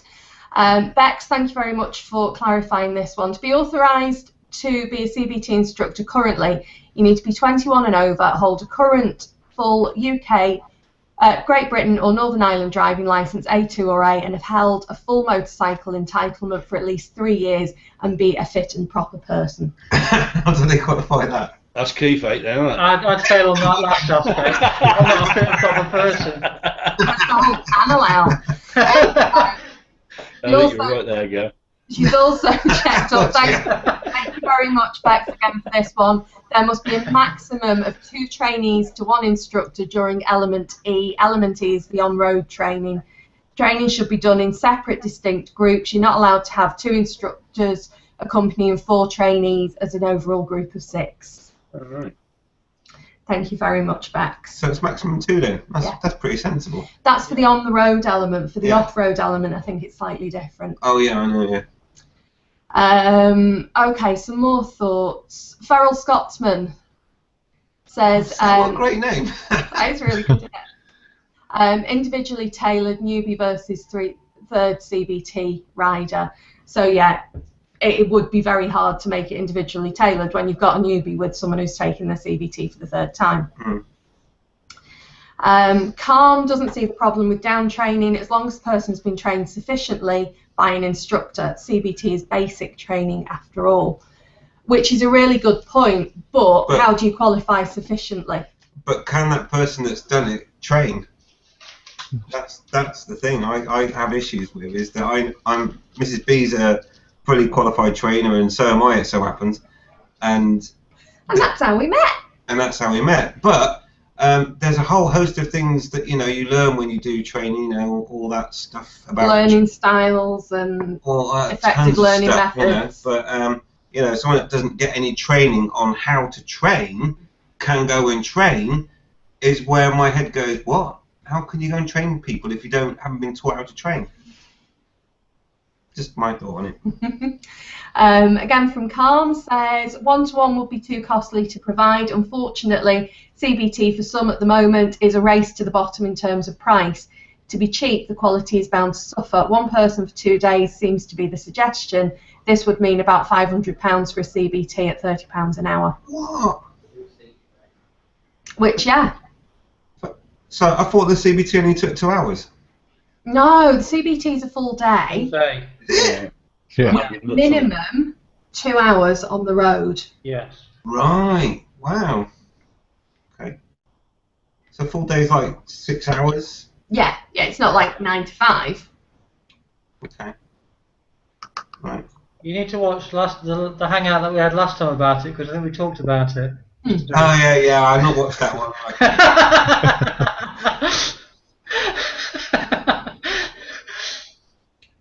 You have to send me a private PM. Let me know whereabouts that was in the conversation. Okay, yeah.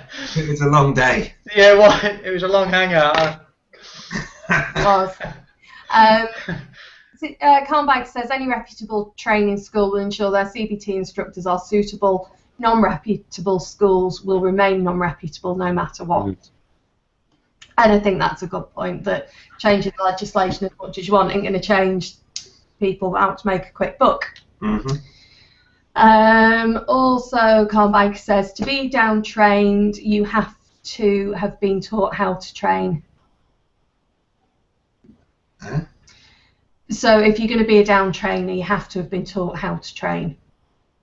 Right, but Because I'm on you've about been taught. the person that gets down trained isn't the person that gets the training on how to be a trainer. But they should be. Yes. Feral Scotsman again.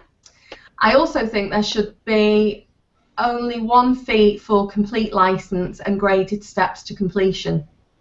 Ooh, that's an interesting idea. That's interesting. Mm. I don't know how workable that would be. It would be a very nice idea to know that it's going to cost me £1,500, for example, to go from complete noob to big bike license holder because I'm over 24. I know, real shocker. But I know. Just the baby. But to know that there's a fixed price, but I don't know how workable that would be for training schools as businesses. And we've got to bear in mind these people have to make a living. And for someone who's just not going to be any good. Well, I suppose you could maybe give them a pre-assessment. So get on the bike, and if they say, "Where's the bike?" Right, it's going to cost you £1,500 to do your test.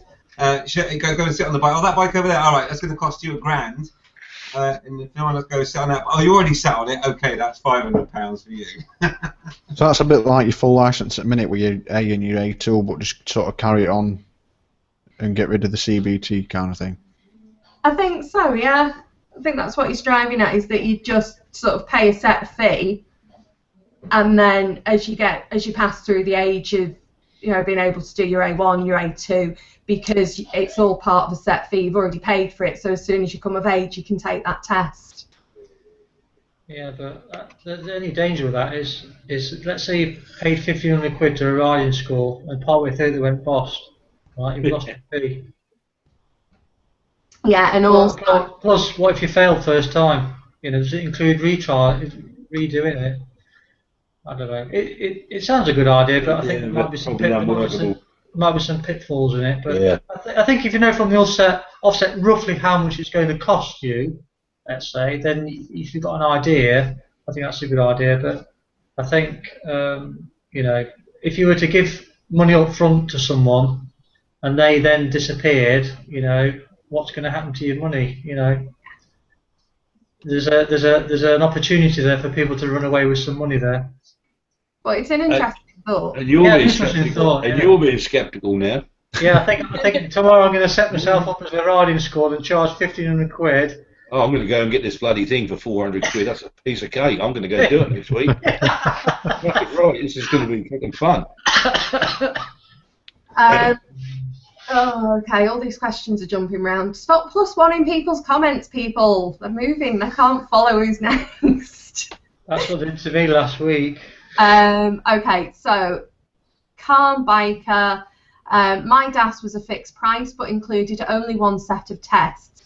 If I had have failed, I would have got free further training, but I would have had to pay for the tests myself. I think that's the same format mine is. Oh, right, the one that you got. Mm-hmm. Right. It's certainly the price. My DAS is going to cost £600, and that includes my tests, my Mod 1 and Mod 2. I think that's pretty much how they all work, to be fair. You get your first set of tests free.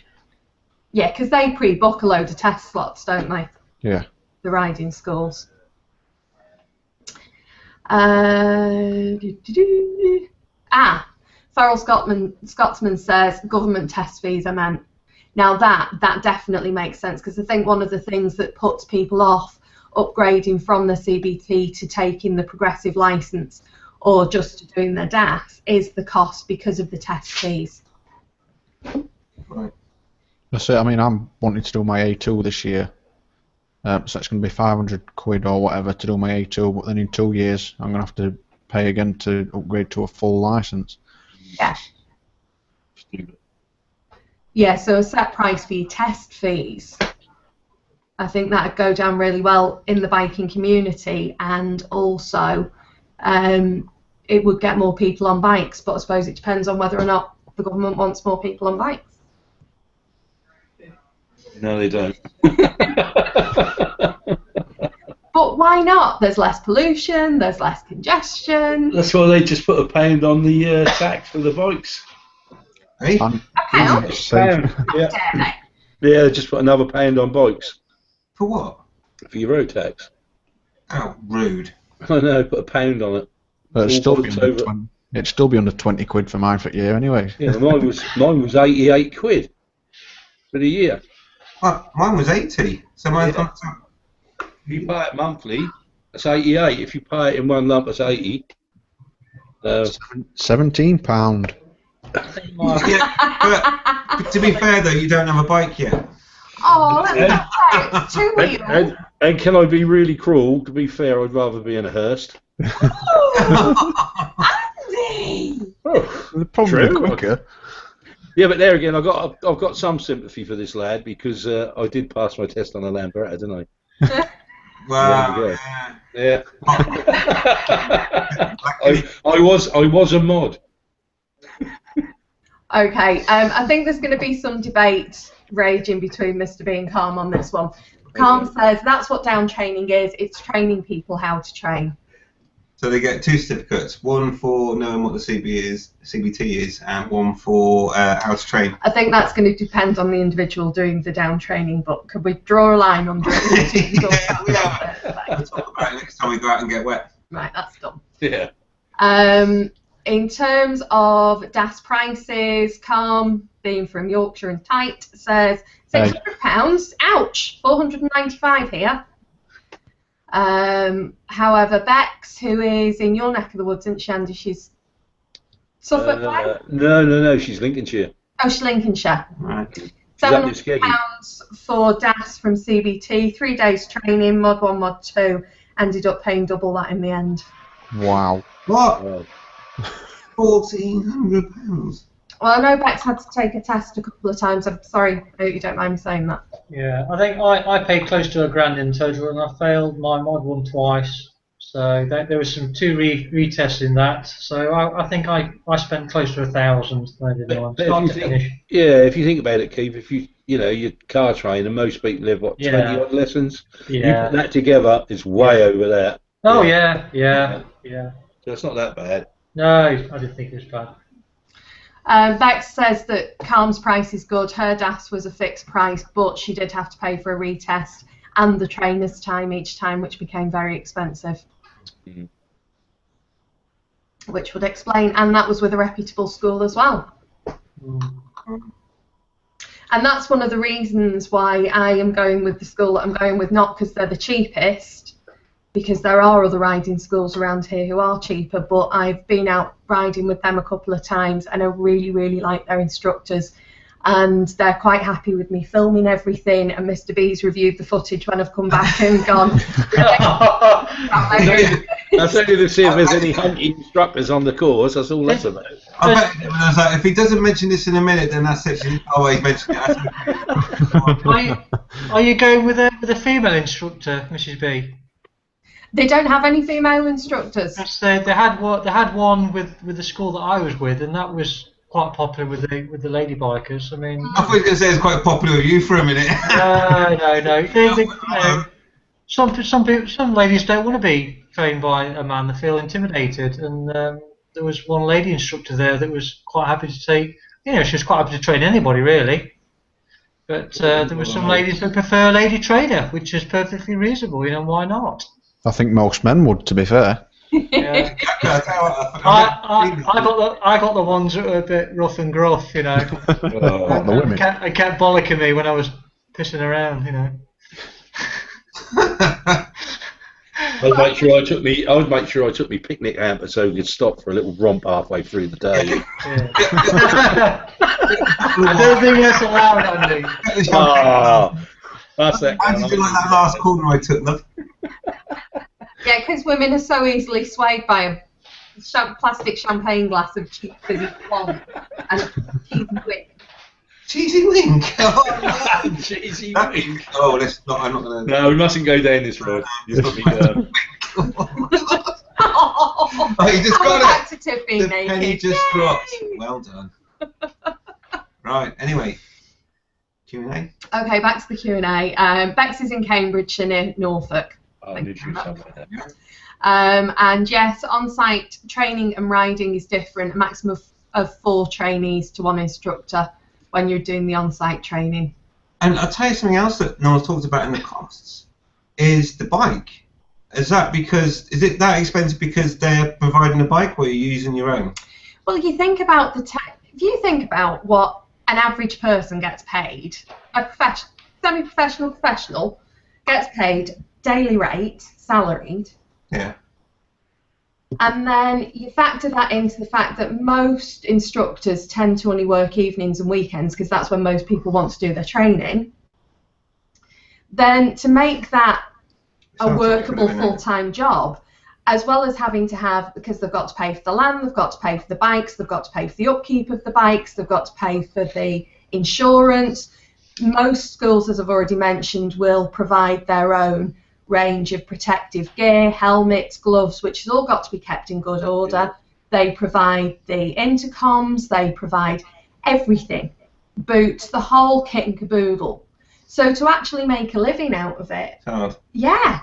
Yeah. But in terms of, and I understand, I get that, I'll tell you, I don't know how you did it really, but in terms of when people are saying, it cost me £600 to do my CBT, is that because they were paying for bike hire, or is that just the cost of the lessons? And was the bike hire on top of that then? No, I'm assuming for most people that's included. My £600 includes the bike, use of any of the gear if I needed it, which Right. I don't, but some people do. So that's the instructor's time, the bike, the insurance. Something to look out for with riding schools, just a little tip. Some riding schools will only cover you third party for their insurance, others will cover you fully comp. And that may be indicated by the price, may not be. Mine's fully comp. I think the instructors that we had were they had other jobs or they were retired, and they were instructing us a bit of extra money.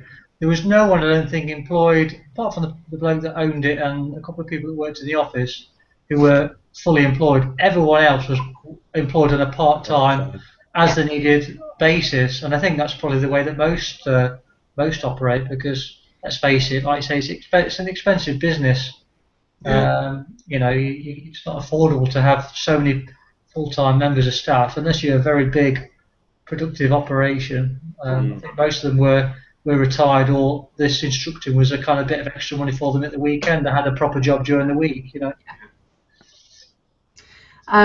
With regards to the price, Calm Bike $495 included all gear and the bike.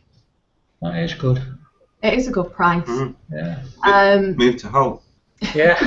Bex says the price that she was paying included the bike hire and damage waiver. I think that's the same with the majority of schools. Yeah, seems to be. You don't need to answer that one, do you? Can people stop +1 in Tibbs' comment, please? Keith did say he likes lady bikers, didn't he? Not lady, but... Hey, they're in Derby this week. What, the Lady Boys of Bangkok? Yes. I believe that's a fabulous show, though. Are they? How do you know that, Keith? Why? Because I He's live going. in Derby, and I walk past it every day on the way to work. Right, okay. We have a marquee up in the marketplace. Can't help but miss it.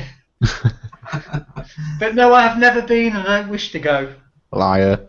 No, I'm not into chicks with dicks. Thank you very much. Right, back on sensible things now, thank you.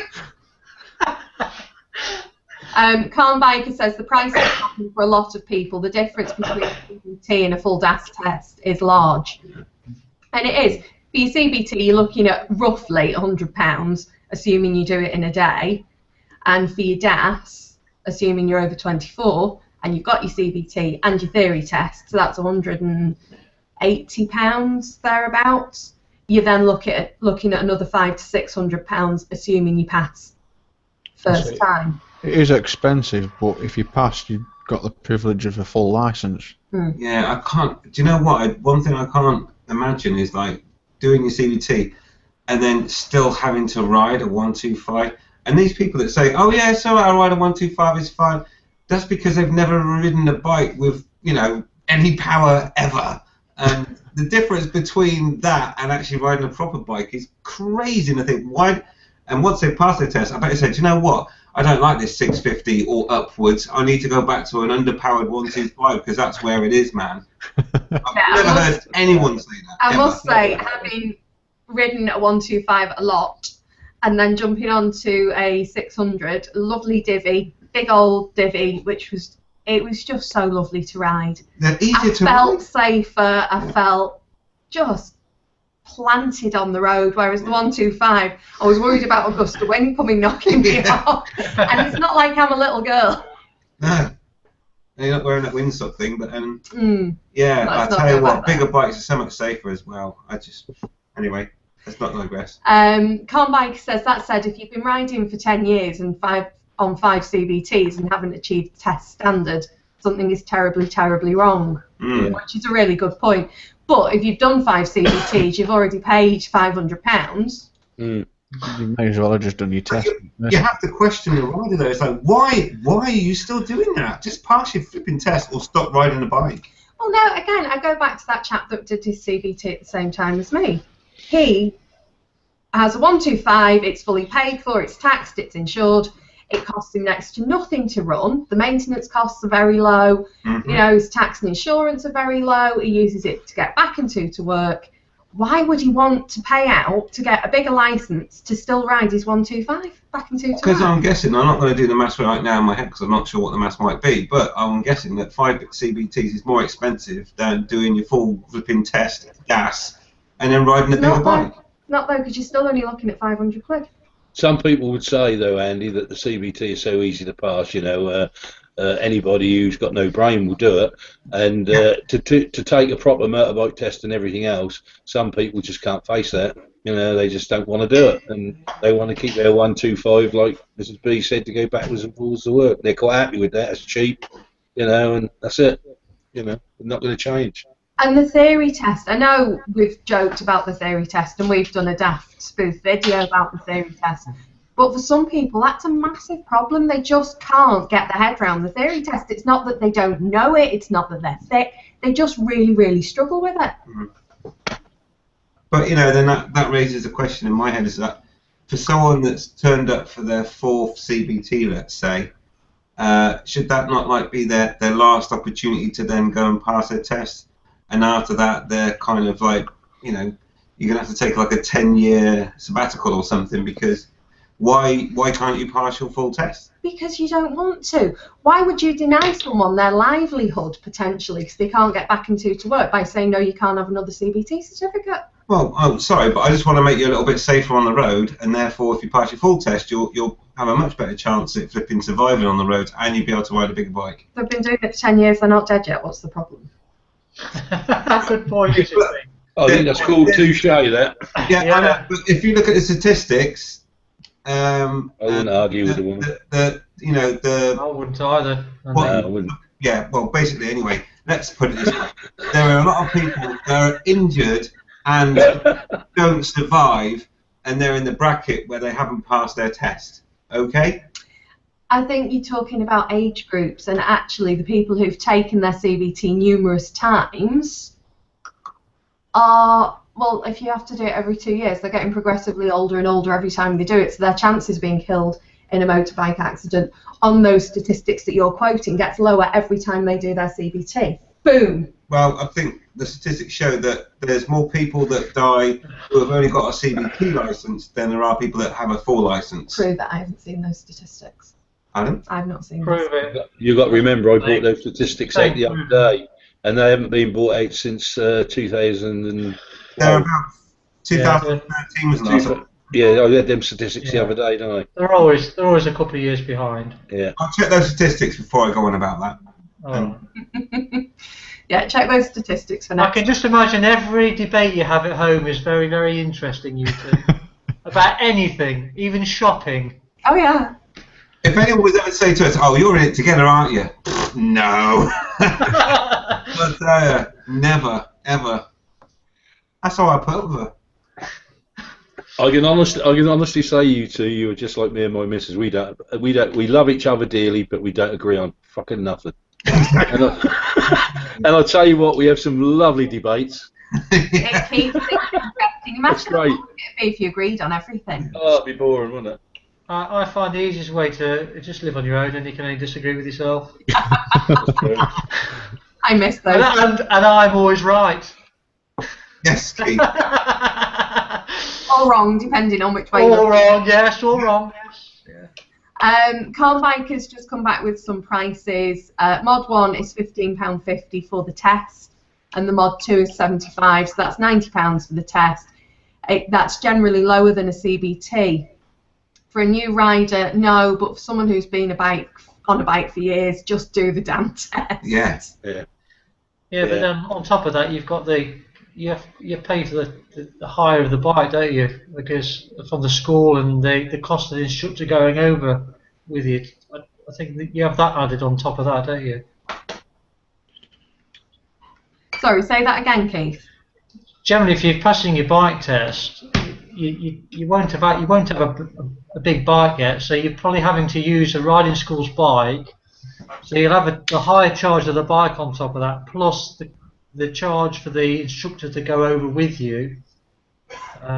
It would only be like £15.50 if you were going to do your Mod 1 on a 125. Because I'm thinking you probably would have a 125 anyway. Do your Mod 1 on a 125. You've Oh, got to be a minimum of £599. Yeah, minimum £599. Yeah, so the extra cost is going to be the cost of hiring the bike from the school plus the instructor going over with you as well, isn't it? Because the thing is, even if like I've got my own big bike in the shed, for me to get insurance to do my lessons and my test on that, as opposed to using the bike schools, because that was originally the plan, was that I would do my lessons and test on my bike, but the cost of the insurance versus the cost of the DAS and doing it on their bike, Worked out cheaper. it was so much cheaper just to use theirs. Mm. Yeah. And Calm's come back and said instructor and bike for 2 hours, £70. 70 quid, yeah. More Q&A. Some stats from Calm Biker. 41% of motorcycle deaths are middle-aged and older riders. Yeah. So presumably 59% are younger riders. Yeah, more. But stats, I hate stats anyway because they'd be They're so easily manipulated. I'll do some research and see what I can figure out. But Yeah, but won't that be stats? well, it will be. But I think one thing I think we can all agree on, and fucking fuck stats right in the arse. Passing CBT and your full test, you have more knowledge, which is going to make you safer. All right, it's as simple as that. So I love it. Right. I'm getting tired of the sound of my own voice, but we've still got tons of Q&A, so apologies that I've not stopped talking for the last half an hour or more. oh, look, Skeggy's on here as well now. Why are these people in here? Save us keep bloody talking. I know, Calm Biker will say he's working, but all he's been doing is Googling stats and Yeah, you're not working tonight, are you, mate? Well, not 41% of the time, surely. Right. So, let's go to, okay, There's a new person. I'm just going to get rid of some of these. Tips off to rub nutter in Jenny's nips now. It's going to rub nutter. So he's gone. Okay. Bye, Kev. Enjoy the nuts. Mr. Geechan, I'm sorry, I'm rubbish at saying these names, 6600, says, I would be interested in a future debate on the Mod 1 test and the bizarre nature of being asked to perform a sequence of illegal manoeuvres, albeit off-road. Really? Are they necessarily illegal, though? What sort of manoeuvres are we talking about? Because it's your figure of 8. Right. That's like your U-turns and... Well, your figure of 8, yes, it would be illegal to do that in the middle of a road, but it's to prove... Repeatedly you think, hang on a minute, make your mind up, mate, which way are you going? But it proves control of the bike, doesn't it? Yeah, so, it's a U-turn. It would be quite funny to see, though. U-turn's illegal. It's not, a U-turn is not illegal. A U-turn is legal, I said. Oh, right, yeah. It's my accent. You're going to have to qualify that. Yeah. McGee-chan or something, 600, 660. 66, anyway, whichever one. Yeah, but yeah, let us know. Come back to us on that one. Qualify those questions, please. 33% of statistics are made up just before typing them into the Q&A, as we suspected. Yes. Skeggy Cruiser, it cost me £21 to get through my car test and £500 to take my second bike test. What Skeggy's not saying, for anyone who doesn't know Skeggy, is that there is about 30 years between the two. He took his car test before the war. And everyone's probably heard of the story where Skeggy had a license, but then the DVLA lost it, and they had to take it again. Just to save you from that one again. Right, Bex88. Some people have told me that one of the reasons that they haven't done their full test yet and are still on L's is because they haven't had the time to do the DAS or the money at the time when they do have time off. Because, yeah, the way that the DAS is structured, this really surprised me. I thought it'd be like your driving lessons, you go and do 2 hours a week for 12 weeks and then you do your test. But actually they expect you to do it in a block of, I think the way my school structures it, you do 2 days, 2 or 3 days, and then you have a day off, then you do another day, and then you have 3 days off, and then you do your test. It's something like that. It's really weird the way it's structured, but essentially it's like the driving fast pass courses where you do it very intensively over a week. Right, definitely have to book a holiday. Yeah. Yeah, to do the intensive. Because you're not earning while you're, you know. I mean, I did mine, but I did it over a number of weekends. So I didn't do the intense way, but I spread mine over a number of weekends. So every, I know, Saturday or every Sunday, I was out on the bike all day. That's how I did mine. Mm. But the test had to be done in a weekday, so I had to book time for that. Yeah. Calm says you can do your Mod 1 on a smaller bike, but you'll only be able to ride a smaller bike. So essentially, if you want to get your full bike license, then you have to do it on 599 or higher. I ride a 125 forever. Whoop. Yeah. You could always put out a vlog requesting money to do your DAS. I think that's aimed at me. No, Mr. B's bought it me for my birthday. I've already bought it for her. Oh, yeah, let's do everything. Yeah, go fund me. Yeah. Don't fund yourself. Calm's DAS was done to his timetable, a couple of hours here and there, and at weekends. Fab? I want to go to his riding school. It's cheap, isn't it? Go and get a refund. Right. I don't like the intensive training idea, although it was available, says Calm.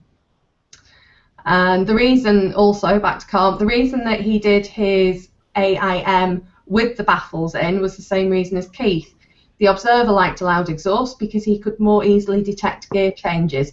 The policeman 3 feet off your back wheel might not appreciate it, and the reason is high, therefore there's no point in risking it. Fair comment. But is the test about the loudness of your exhaust or your riding ability? It's about not getting arrested. Arrested? It's about being legal, isn't it?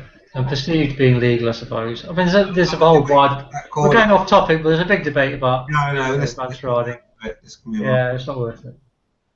I know, Calm. It wasn't aimed at me. It was just the general GoFundMe thing. Yeah, there you go. There you go. I think that's been covered. And still with calm, when I'm working, I always give it 41% of my effort. We don't want to know what the other 59% Oh no, doing. eyes open, keep your eyes open, shut your eyes. Skeggy's only just joined us. You're welcome to join us in the room if you want to, Skeggy. We're going to go off air very, very shortly. Mr. McGeechan says the Mod 1 section. What we'll do, I'll pull up the syllabus for the Mod 1 and we'll add that into next week's if we get a chance. Or the week after. Yes. So that's that one. And Keith hasn't been, but Kerry the alter ego has. Is that about the Lady Boys of Bangkok And about again? the Lady Boys of Bangkok. Oh, right, okay. And that, ladies Oh! and gentlemen. Oh, we've got a couple more coming. I was just about to say that's the end. Right, last 3 Q&A, and I'm not reading any more after these 3, especially if there's nipples or butter involved. Tom Biker, it's a policeman, Andy. The exhaust is rather fruity. Yeah, well, I love the police, so I completely understand. Biz, it isn't very easy to get into for those who ain't got too much coin, if honest. The only reason I did mine recently was because of a stroke of good luck with money, so it all got booked as one over a couple of months, so as not to swamp myself. My heart goes out to... And the rest will be coming shortly, I'm sure. I would expect so. And hi, Biz. Hi, Biz. Hi, Biz. Not to be confused with Hi Viz, of course. Right. Right, anyway, moving on. And Jason, in Queensland, Australia, the state government introduced Q-Ride. It could take you up to 3 to 4 years to get your motorcycle licence. Learner to Provisional 1 to Provisional 2, and the CC of the bike is limited. Each licence level cost me $450, which was £234. That's Each very level? similar. That's very similar to the UK graded access. Oh, that's the whole other thing. I think you should be able to pass all your tests when you're 17, and then when you pass them all and you prove you can ride anything. That ridiculous. That's another thing that we can talk about on a Sunday. Same as it is for the car. Hey, Skeggy's in. Hi, Skeggy. Skeggy. Hello. Hey, Skiggy, how you doing? Oh, man. Just in time to say bye. Yeah. McGeehan 6600 has said 50 kilometres per hour through a speed measure, where in the UK the speed limit is 33 miles an hour, so that's illegal. Riding round cones on a 45, Oh, illegal. right, Swerving okay. round cones, swerve avoidance is illegal. Yeah, Yeah, good points, we mate. understand your points. And I promise I'll come back to them either next week or the week after. Thank you very much for watching. Thank you for joining us, Skeggy. There we go, there's the rest of that Biz. Comment now. Oh, there's the rest of Biz's comment. Feel really sorry for those who are a bit skint, young'uns and stuff. Oh, and hiya, guys. Yeah, us youngers, I'll tell you, we suffer with these prices. Right. Well, thank you very much to all our viewers for watching, and thank you very, very, very, very, very much to everyone on the panel. Yes, cheers, guys. And for all your thoughtful comments for those watching. Let's go through the panel and say good night. Yes, and then we'll go off there, some other chat. Starting with the Yorkshire Biker. Thanks for watching, guys. It's been another interesting debate again. And hopefully be on next time as well. And don't forget to keep the sticky side down. Indeed. And going to Suffolk, Andy. Well, goodbye, everybody. That was a good discussion. We went off, of course, a couple of times on nipples and stuff. But as you know, I always do leave you with some advice. And today is an old Suffolk piece of advice, trust me. If you're riding your bike and you see a good bit of roadkill, make sure you pick it up and put it in your back sack, because that'll save you a lot of money on your shopping. Marvellous as always. Thank you, Andy. Collect the roadkill. Keith. Good night, everybody. Thanks for sticking with us and viewing. See you next time. Any words of wisdom? No, none. I can't follow that from Andy. He's had time to think about that. Words of wisdom, my boy. Words of wisdom. Skeggy, do you want to say hello and goodbye? Hello. Goodbye. Sorry, I couldn't with you. Some of the notes are a bit awkward. I didn't sort of even remember you was on until sort of the last thing. Skiggy, that's fine, just do an apology video. Oh, by the way, Andy, sorry, Suffolk Andy, I'll give you before the fucking war.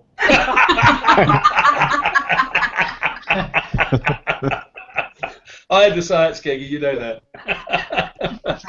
Oh, well, at least you didn't say which ball. And Oh, mate. hello and goodbye to Sneaky Dave, who's just snuck in the last minute. Goodbye, everybody. It was a great hangout. Hello. I hope you enjoy the hangout tonight. You're going to have some good stuff. Thank you very much, my dear. Last couple on the Q&A. Fantastic night, guys. Be good, says Biz. Cheers, Biz. Cheers, mate. Bex says, same with me, Biz. I had a stroke of luck with money and booked over a couple of months of paydays. Awesome. Regarding the costs of doing the bike test. And Bex also says, another great hangout, people. Good night, all kisses. Good night, Bex. Thank you very Cheers, much Bex. for watching. Good Good night, night, everybody, and we shall see you soon. Don't forget, And ride invisible. Was that what you were going to say? I was going to say, don't forget to Okay. ride safe. Ride Right. invisible. Naked. Stay naked. Invisible.